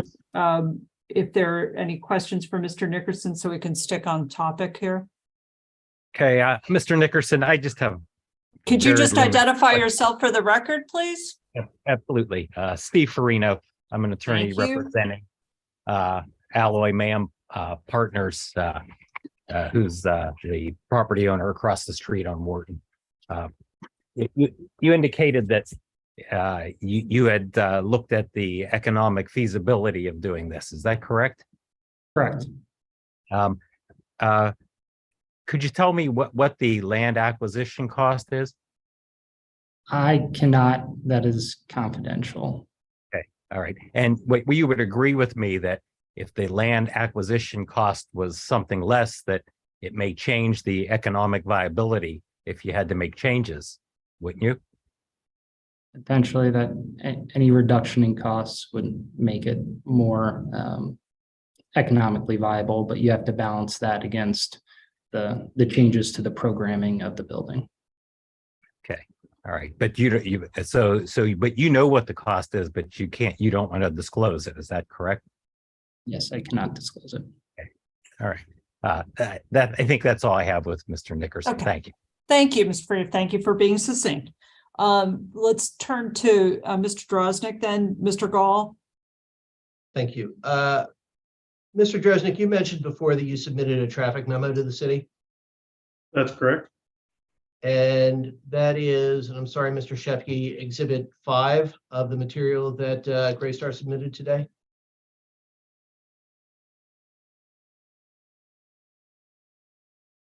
Is that correct? Yes. Okay. And you sealed this memorandum, correct? As a professional engineer? That's correct. And you haven't amended this memorandum since you submitted the version that we're seeing here. That's correct? That's correct. Now, in your memorandum, you provide an estimate of the number of trips that the proposed use will generate. That's correct. You do that on pages 3 and 4. If we can go to 3 or 4, I can confirm that.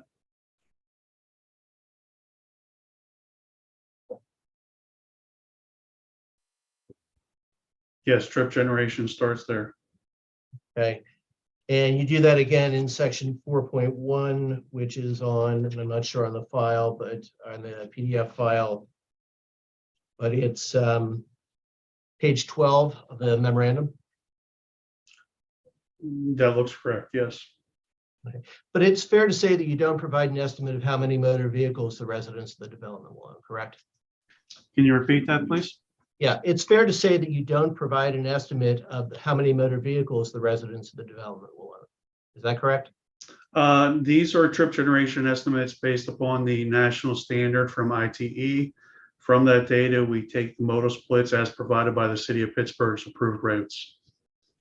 In to supporting Ms. Meyer's interest in keeping this moving, you don't provide an estimate of how many motor vehicles the residents will own? I think that's really speculative, Mr. Gall. It's like, how many pins are we going to have? I mean, you might have all of the residents who don't have cars. So I think that the traffic engineer has testified that these are based on best engineering practices in the industry. So I don't think you can speculate on who the residents are going to be and whether they're going to have cars. Okay, well, let me ask you a few questions about your calculation of the number of trips. Is it fair to say that what you focused on was the number of trips that the use would generate and the mix of how people would make those trips?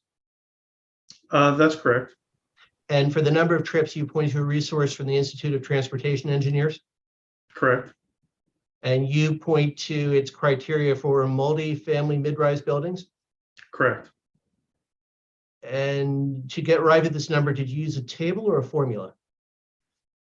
The calculations for the number of trips is based on a formula.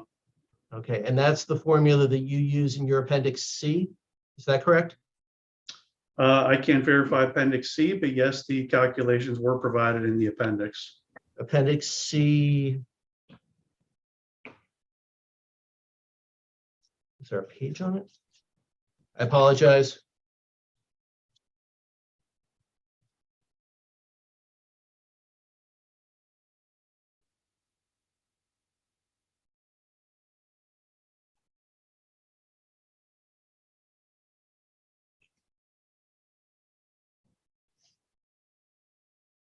Just a few. I think it's there. Space page before it. Yes, table 1 looks like it. Yes. Okay.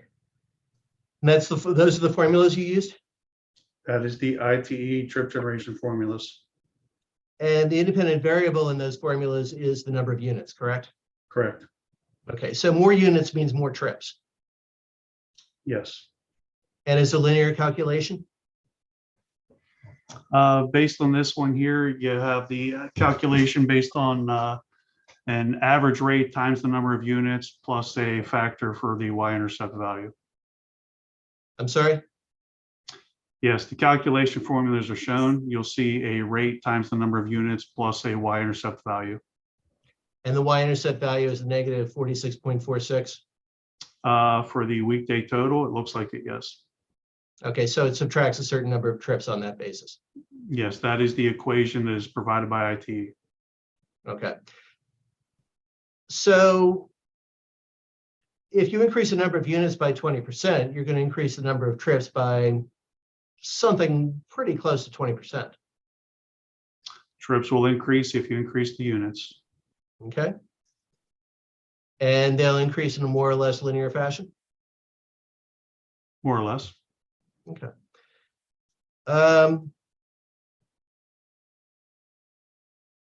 You testified before, I think, that the city had determined that there would be that the number of trips from this use would have no impact on traffic. Is that correct? Based upon the discussions with the Department of Mobility, that's what was determined. And that was based on information that you provided to the city in this memorandum? That's correct. Okay, you're not aware of the city doing its own independent calculation of how many trips this use would generate, are you? They reviewed the calculations, the same calculations that were provided in the TIS scoping form. From that, they determined what level of study we had, and based on that, they felt that we fell beneath the transportation memorandum category. And when you say they determined what level of study they needed, what they determined they needed was a memorandum, correct? That is correct. And you provided this memorandum? Correct. And you're not aware of the city doing its own calculations after receiving of these factors after you I think we're getting repetitive here, Mr. Gall. I think we got it. Let's Okay. move on. Fair enough. Now, you told us you also considered the mix of trips. Correct. And for the mix of trips, you looked to the city's report from 2011. Correct. Okay. And you mentioned, I think when you were talking with Mr. Gallagher, that some of these resources have updated. Are they in the last several years? This is the most recent resource that's available for this study area. And it's still the same from 2011. Correct. And you also attached the city's document to Appendix C, which we're in right now.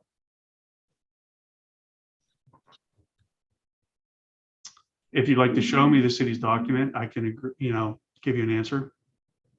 Mr. Shepke, can we go down a page or two? There we go. That would be the PGH SNAP data, correct? And that's the one that says Southside Flats Transportation in the upper corner. Correct. It's one page? One page of a much larger document, yes. Okay. This is the page that addresses the Southside Flats, correct? Correct. Okay.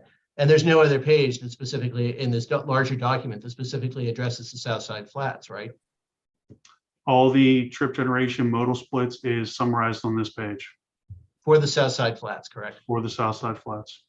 All right. This information talks about commuting mode. Is that correct? Correct.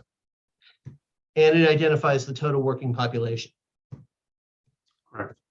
So it's fair to say that this document summarizes the city's understanding in 2011 of how people get to and from work.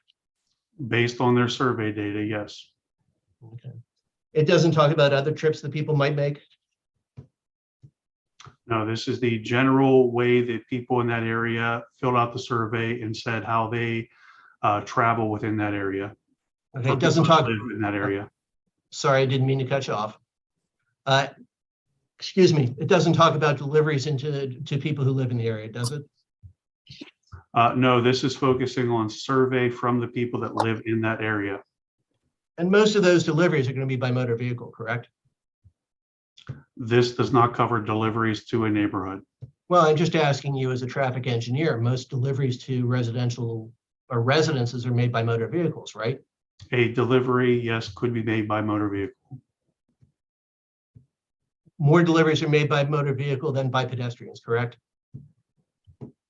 I think you're testing our patience, Mr. Gall. I appreciate your interest in thorough cross-examination, but we might be dwelling on details that are not necessary for the board's consideration of the issue before us.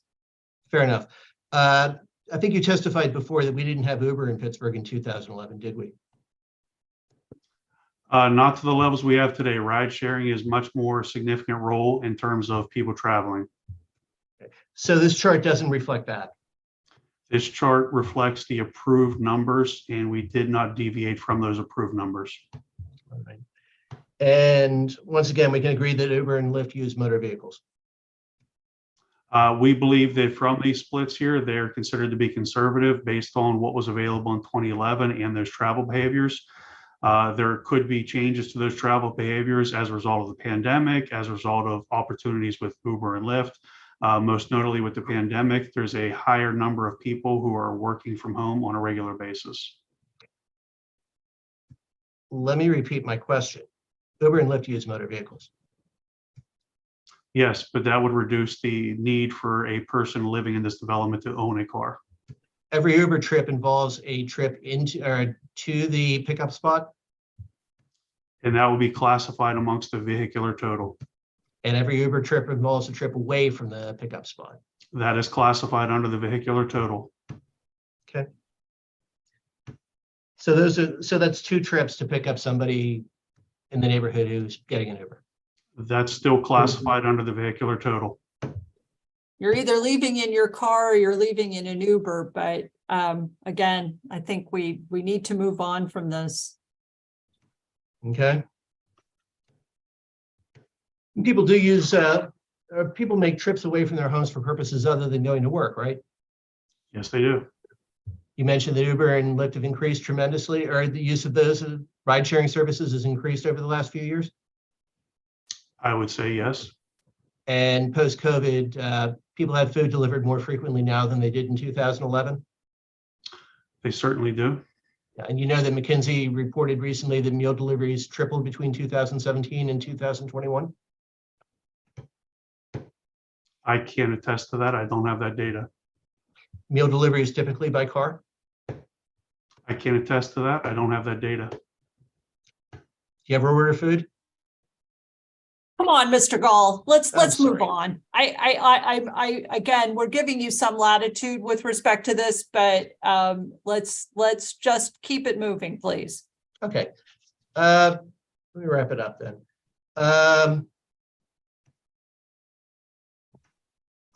The city data that we're looking at now is for the South Side Flats. Correct? Can you repeat that, please? The data that we're looking at now that you used is for the South Side Flats. Oh, that's correct. And the city considers the flats to run from the Liberty Bridge past the Steelers practice facility? I do not have the boundaries of that neighborhood on hand.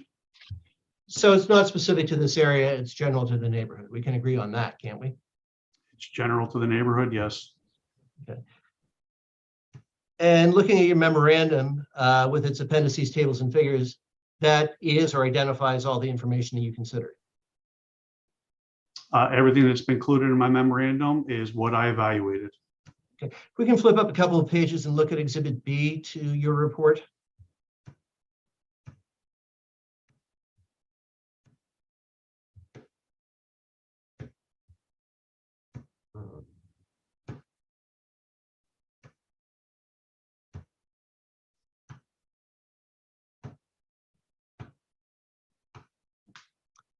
It's going to be a couple of pages on the city's safety improvement projects in that area. There we go. I think that's it.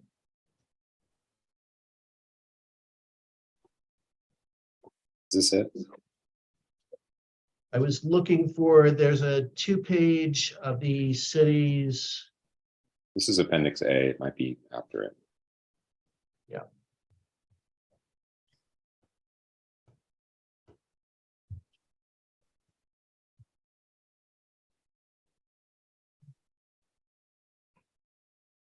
It may not be labeled. I'm not sure. Could you just ask the question, Yeah, you Mr. know what? Gall, without the exhibit? I think I can. We're agreed that there's no public road for motor vehicles that goes under the Birmingham Bridge. That's correct. Okay. Now, that's actually all I have. Thank you. Okay, thank you. So Mr. Kuntz, or sorry, Mr. Farino, do you have questions of this witness that differ from those of Mr. Gall? I have just a few, but they do differ. Mr. Droznik, I believe you testified that the under this proposed development that we're going to reduce the size of the width of Wharton Street. Did you say that? Yes, the proposed plan will be changing that width of Wharton Street. Okay. And do you know if that the change in that width, well, you know what the current width is right now? The width is approximately 40 feet, give or take. Okay. And do you know what it's going to be reduced to? We will be providing a 10-foot sidewalk on the property side. On top of that, we will be providing an 8-foot buffer with bump outs on either side, which will provide on-street parking. We will have 2 lanes of travel, approximately 11 or 12 feet. South side of the road would remain as is, and they also have a limited number of parking as well as loading and unloading activities. Okay, so currently the roadway is 40 feet and it's going to be reduced to 22 feet. Is that accurate? If you do not count the on-street parking, yes, the travel lanes in both directions would be approximately that. Okay, and do you know what the width is going to be for this proposed development where Wharton intersects with 24th Street? That is the width we're talking about. Okay, and I don't know if in your analysis that you were made aware that the pole on the corner of Wharton and 24th on a pretty frequent basis gets knocked over by delivery trucks in this area. I don't know if you're aware of that or not. I am not aware of which pole you were talking about. It would be on the corner of Wharton and 24th on the opposite side of the street of this development. Okay. And you would agree with me that by reducing the size of Wharton Street at that point, that would significantly reduce the turning ability from 24th onto Wharton. I cannot attest to that because I do not have record of why those poles were previously struck. Okay, but you would agree with me that if you reduce the size from 40 feet to 22 feet, that would reduce the available radius for turning. The width of the road, if it is narrowed, the entry onto Wharton Street would be reduced in width. I think that's all I have of this witness. Thank you. Thank you. Mr. Gallagher, you don't have any other witnesses. I think we're going to turn to Mr. Gall's direct witnesses. Can I just have a couple questions? Do you have a couple of redirect for Mr. Nickerson? Not for Mr. Drosnick, for Mr. Nickerson. I apologize for not asking you about redirect for Mr. Nickerson, but I hope that it is brief. It is. Dan, are you there? Yes. Okay, so you were just asked a number of questions about building a hypothetical 500-foot building, which we reviewed. That building is not taking into account financial feasibility, correct? Correct. Just to be clear, the density that is proposed for this development is the minimum necessary to make this project viable. Correct. I have no further questions. Okay, thank you. So Mr. Gall, could you identify, and I don't mean to do a voir dire, but I would ask you to identify how many witnesses you intend to present, and I would ask you to keep the testimony as succinct as possible.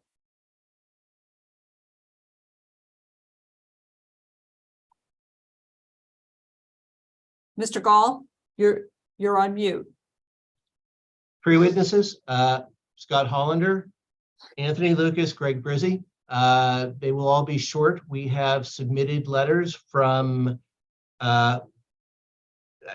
essentially, there are 74 signers who live in 54 homes within the area who signed the various letters that we've submitted as exhibits A, E, and L, and as an attachment to exhibit A. We do not anticipate any substantial number of those people testifying. We have even taken the added step of looking at what it was that Mr. Hollander wanted to say in summarizing things, and Mr. Hollander has submitted a separate letter that is also in the packet, identified as coming from him.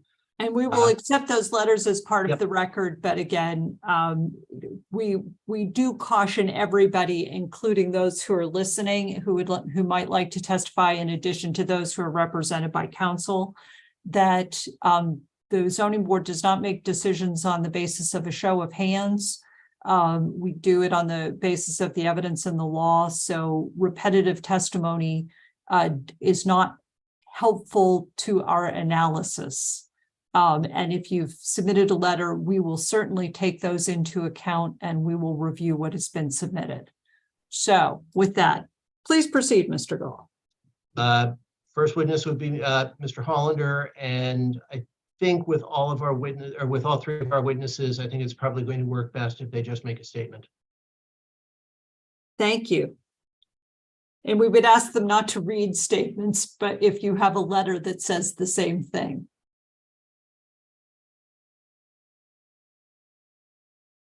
Mr. Hollander? I've sent him a promotion to panelist he needs to accept. Mr. Hollander, you need to accept the promotion to panelist and take yourself off mute, please. Okay, did that work? We can hear you now. So Thank you for this opportunity to speak.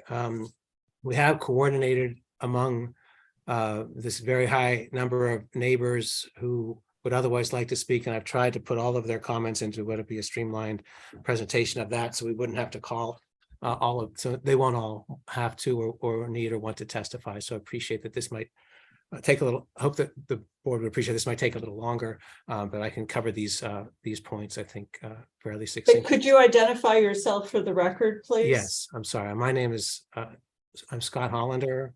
I live at 2405 Wrights Way with my wife and 2 college-age daughters. Carry on. Thank you. I'm one of 71 persons who signed either the March 1st or April 5th letters to the board, or the January 30th letter to the Southside Community Council.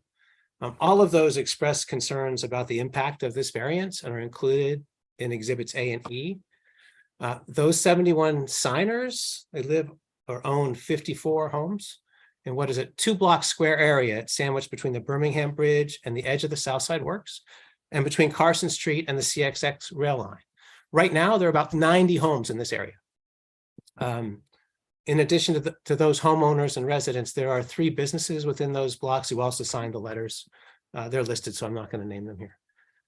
We appreciate that the zoning code allows Greystar to build a huge 500-foot long apartment building in its desired location. It will be the largest building in the South Side, apartment building length, even at 500 feet. We're here today to oppose allowing Greystar to go 10% bigger or more, sounds like. Many of us supported the Edwards proposal, but opposed this variance, and I'll get into those reasons a little later. For the reasons stated in this letter, that we see no hardship, that there's nothing about this location that demands a bigger building. It's level, it's rectangular, or parallelogram, as Mr. Nickerson said. And as you'll see from the exhibit G that we've submitted, many other developers have built apartment buildings in the South Side in the last 12 to 13 years. Not a single one of them needed to go to even 500 feet, let alone beyond that by variance, including one currently under construction next to the Hofbrauhaus and another built last year. 10% extra may not sound like much, but we just heard from Mr. Nickerson that it could account for 70 plus more units. That's a significant increase when there are only 90 homes in our area right now. It would worsen a traffic situation that's already bad. I'd like to highlight those by looking at Exhibit H of the objectors' exhibits.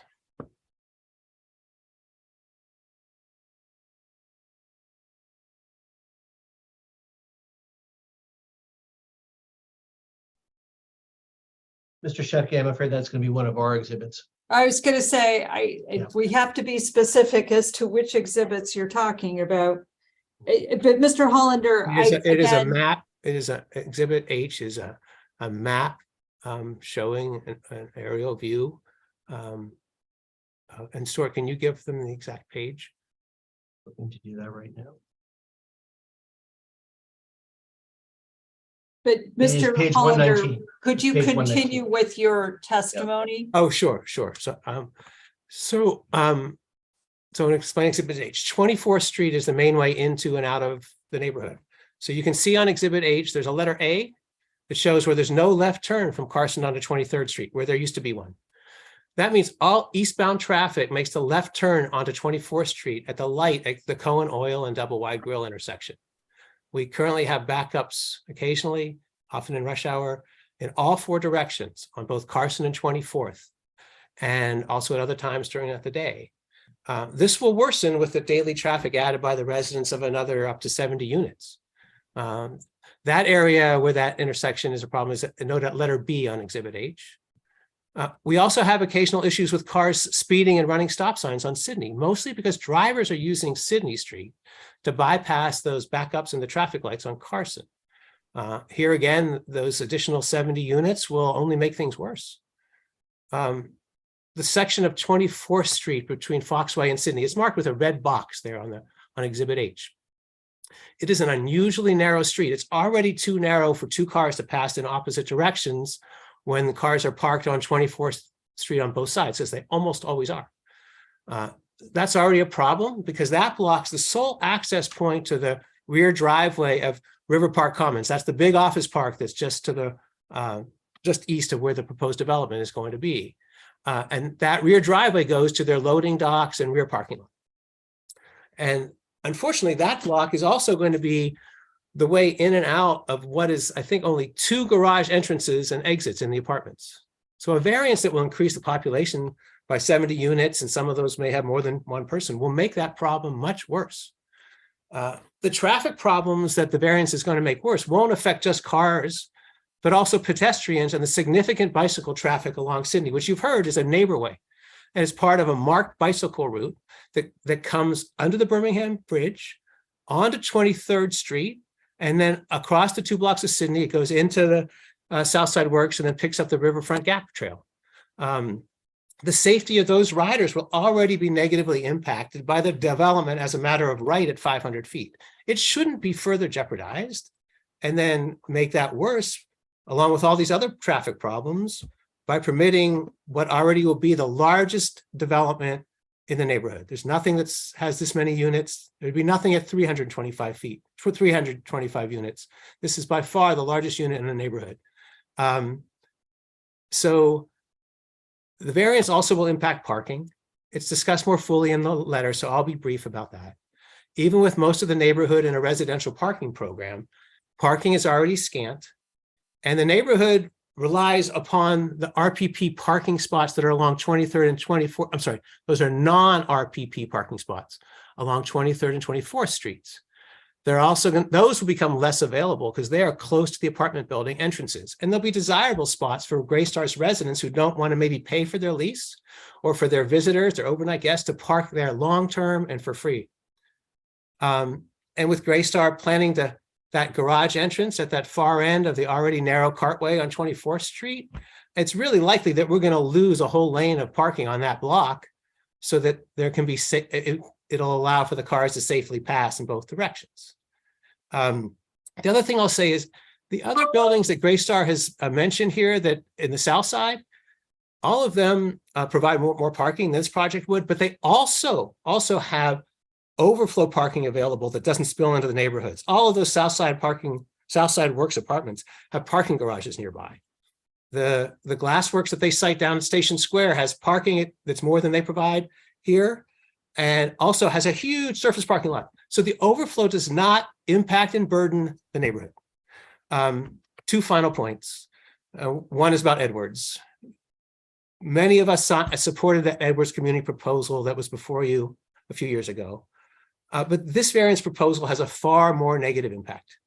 As you've heard, Greystar will build 375 units with 280 parking spaces. Mr. Gallagher and his witnesses have wanted to say this is just like Edwards, so please approve it for the same reasons. But Edwards had 50 fewer units and 200 more parking spaces, because it had 325 units with 485 spots. So Greystar's variance, by adding 10% to all of this, is going to impose a far greater harm and burden on the community than Edwards did. It's going to affect public safety. The final point is that we've tried to work with Greystar. We've asked them to increase the number of parking spots either in the building or adjacent to provide a 1-to-1 ratio. There's a parking lot right across the street. I don't know if they've reached out to that owner to try to get spots right across their main entrance, but they said no to increasing this at all. So in the face of that refusal, we've gone out and explored other alternatives. For instance, we looked into the possibility of expanding permit parking into some of the blocks that aren't currently part of that program. When I called Councilman Kraus about that, he checked with Deputy Mayor Pollock and reported that because of the uses adjacent to those blocks weren't residential, this wasn't a possibility. To be fair, as you've heard, Greystar did agree with Southside Community Council that they'll never allow their residents or employees or guests to be able to use the RPP parking in the future, and plan to make that part of a condition of the variance. We'd hope that it be recorded as well, so it goes further. But in the end, we tried something that didn't require any more parking. We had 4 conditions we were trying to get them to agree to back ahead of the March hearing, which you've heard they weren't willing to do so because the city they didn't want to be relying on city approval. We also don't believe that they have tried to contact the city to do any of these things. They instead are Have you, Mr. Hollander? Yes, I have. That's what I'm saying. I Okay. contacted I mean, that Kraus and Mr. Councilman It seems Kraus. like there should be a collaboration as There opposed should be. to. There should be, and we've gone to the city. We've contacted Councilman Kraus. I believe he has submitted a letter to the zoning board about this and about what he's trying to work with us to do to try to explore the speed bumps, to try to address that narrow. The speed bumps bottleneck at wouldn't 20 be on Greystone's property. No, they wouldn't, but he's looking at that. He's also looking at, but they're needed because of the impact of the variance. So it is related.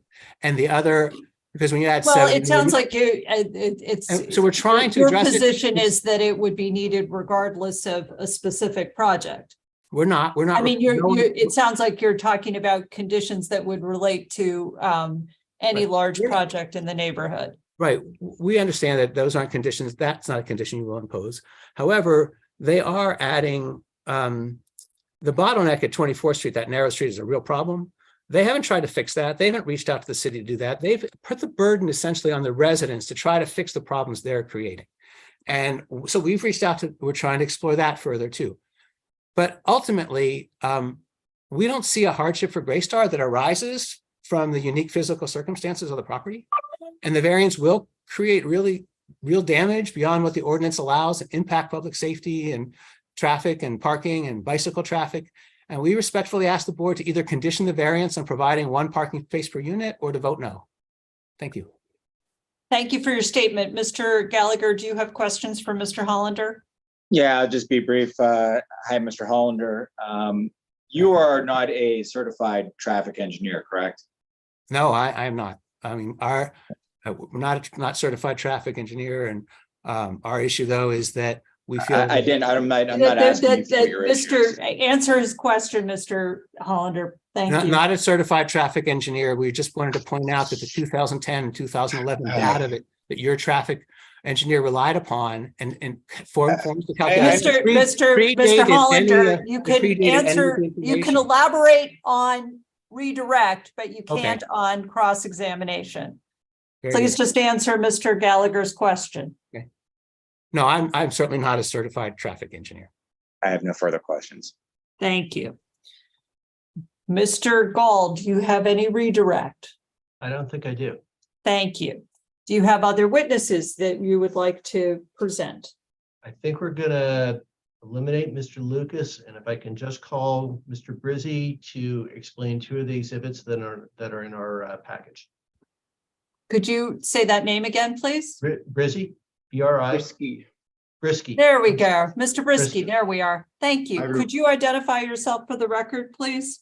Yes, good afternoon. Greg Brisky, resident of 12 years. I've lived on both South 24th Street and Sydney Streets on both sides of Carson to give my personal testimony. Thank you. Mr. Brisky, I'm just going to briefly ask you to explain all or parts of a couple of exhibits. The first one is our Exhibit G, which begins on page 114 of our deck.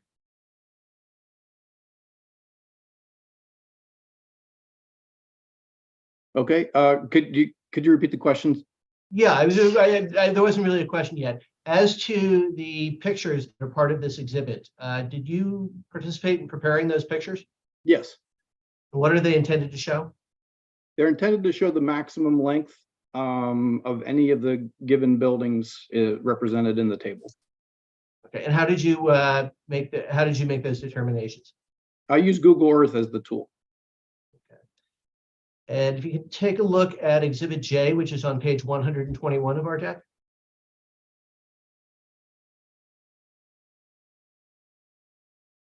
Can you tell us what these pictures are? Yeah, these are pictures from a security camera that represent the as-is condition today, actually the date there of the 5th. This was just taken yesterday morning of traffic backup that can occur. And what you're looking at is the rear of vehicles that are backed up an entire block and then some. How This is frequently does traveling northbound on South 24th Street facing towards the river. They're trying to access or to cross Carson Street. Okay, so this is from the far side of Carson Street from where the development will be. Far as an opposite side, yes, towards the slopes. And this is the backup that already occurs with 90 homes in the area across the street. Correct. Okay. Does this backup occur most weekday mornings, some weekday mornings, very seldom? Most. Okay. I think those are all the questions I have for Mr. Brisky. Thank you. Thank you. Mr. Gallagher, do you have any cross-examination for Mr. Brisky? Just a couple. Mr. Brisky, you are not a traffic engineer, correct? I am not.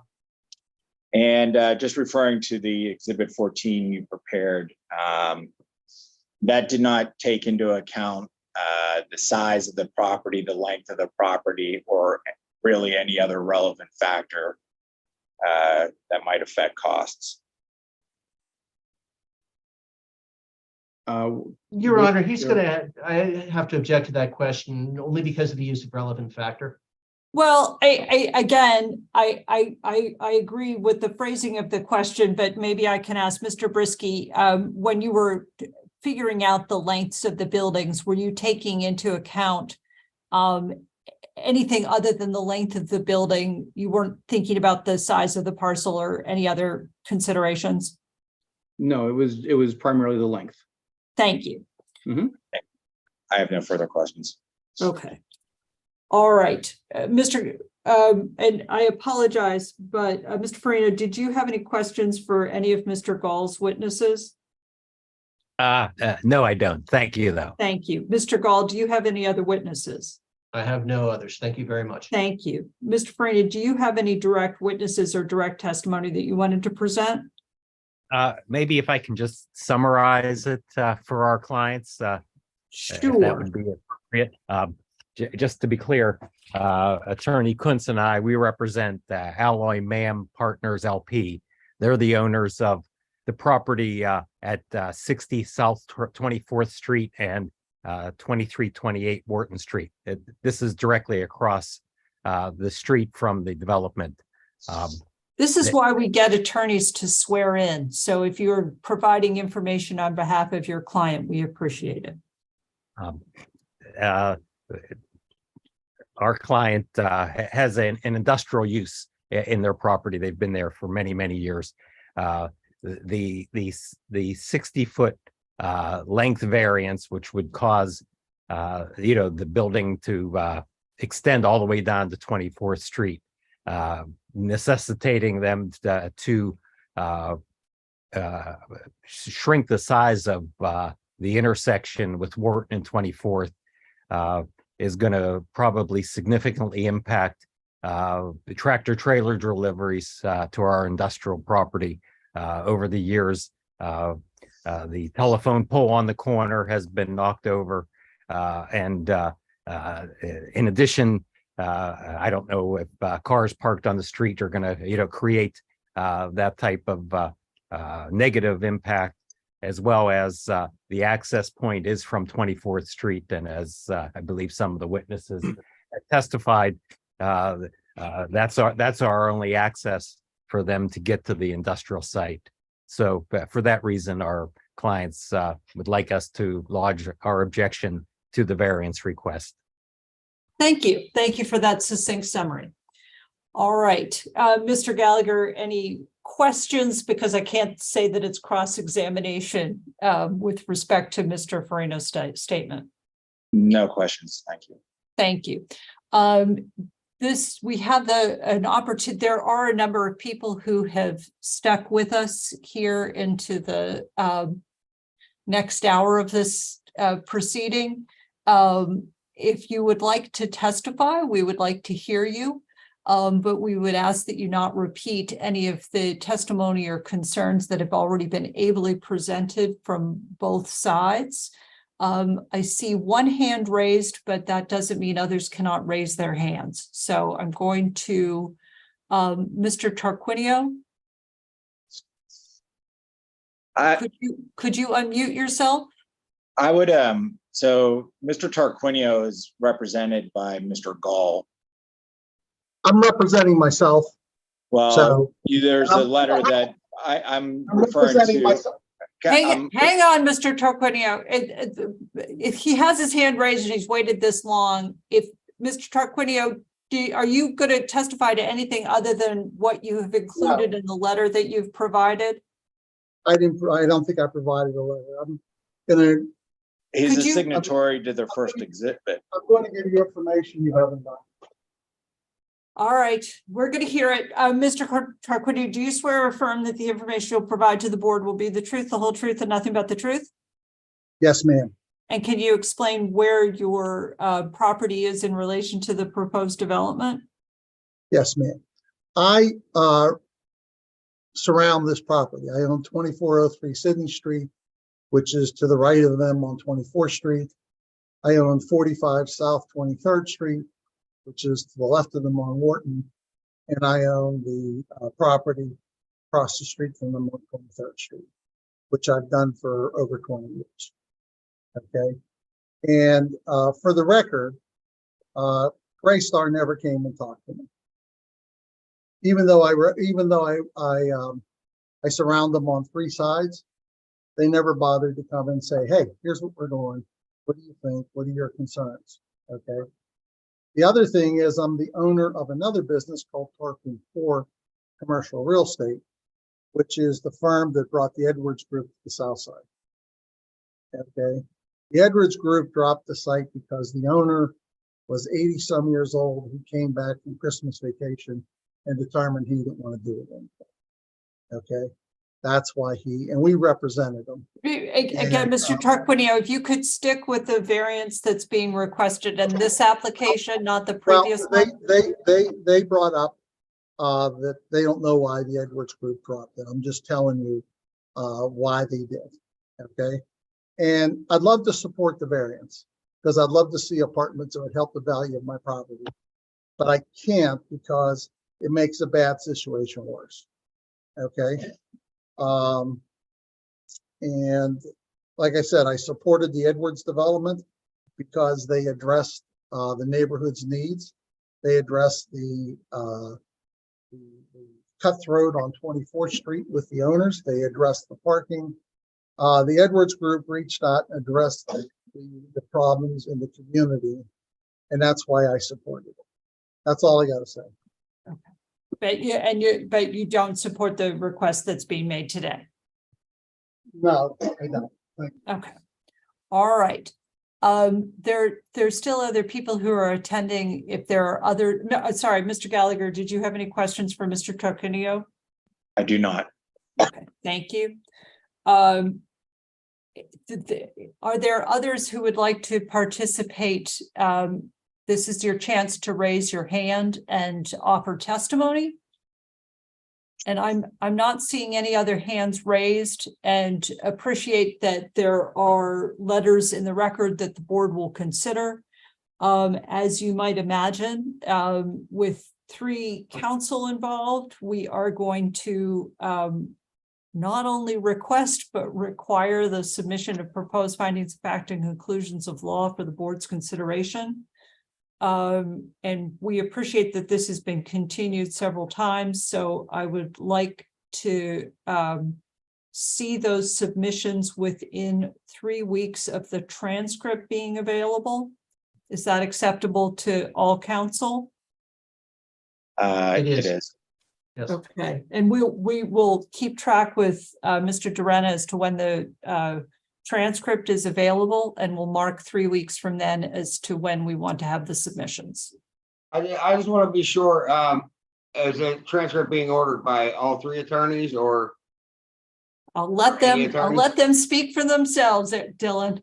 Yeah, this is Stuart Gall. We are definitely ordering a transcript. Yes. Okay. Sean Gallagher will be ordering the transcript as well, please. All right. Go ahead. Yeah, all right, thank you. Yeah, this is Dan Kunz. We're going to be ordering it as well. All right, thank you very much. 3 orders there, Dylan. All right. So we're going to, We will do our best to sort through the exhibits that are part of the record, but to the extent that you can be explicit in your submissions as to what exhibit you're referring to, that will be helpful for our evaluation. So thank you. Just to finish up on them, we submitted applicants exhibits 1 through 25. And again, Mr. Gall, you said that you had made those available to Mr. Gall, and I did.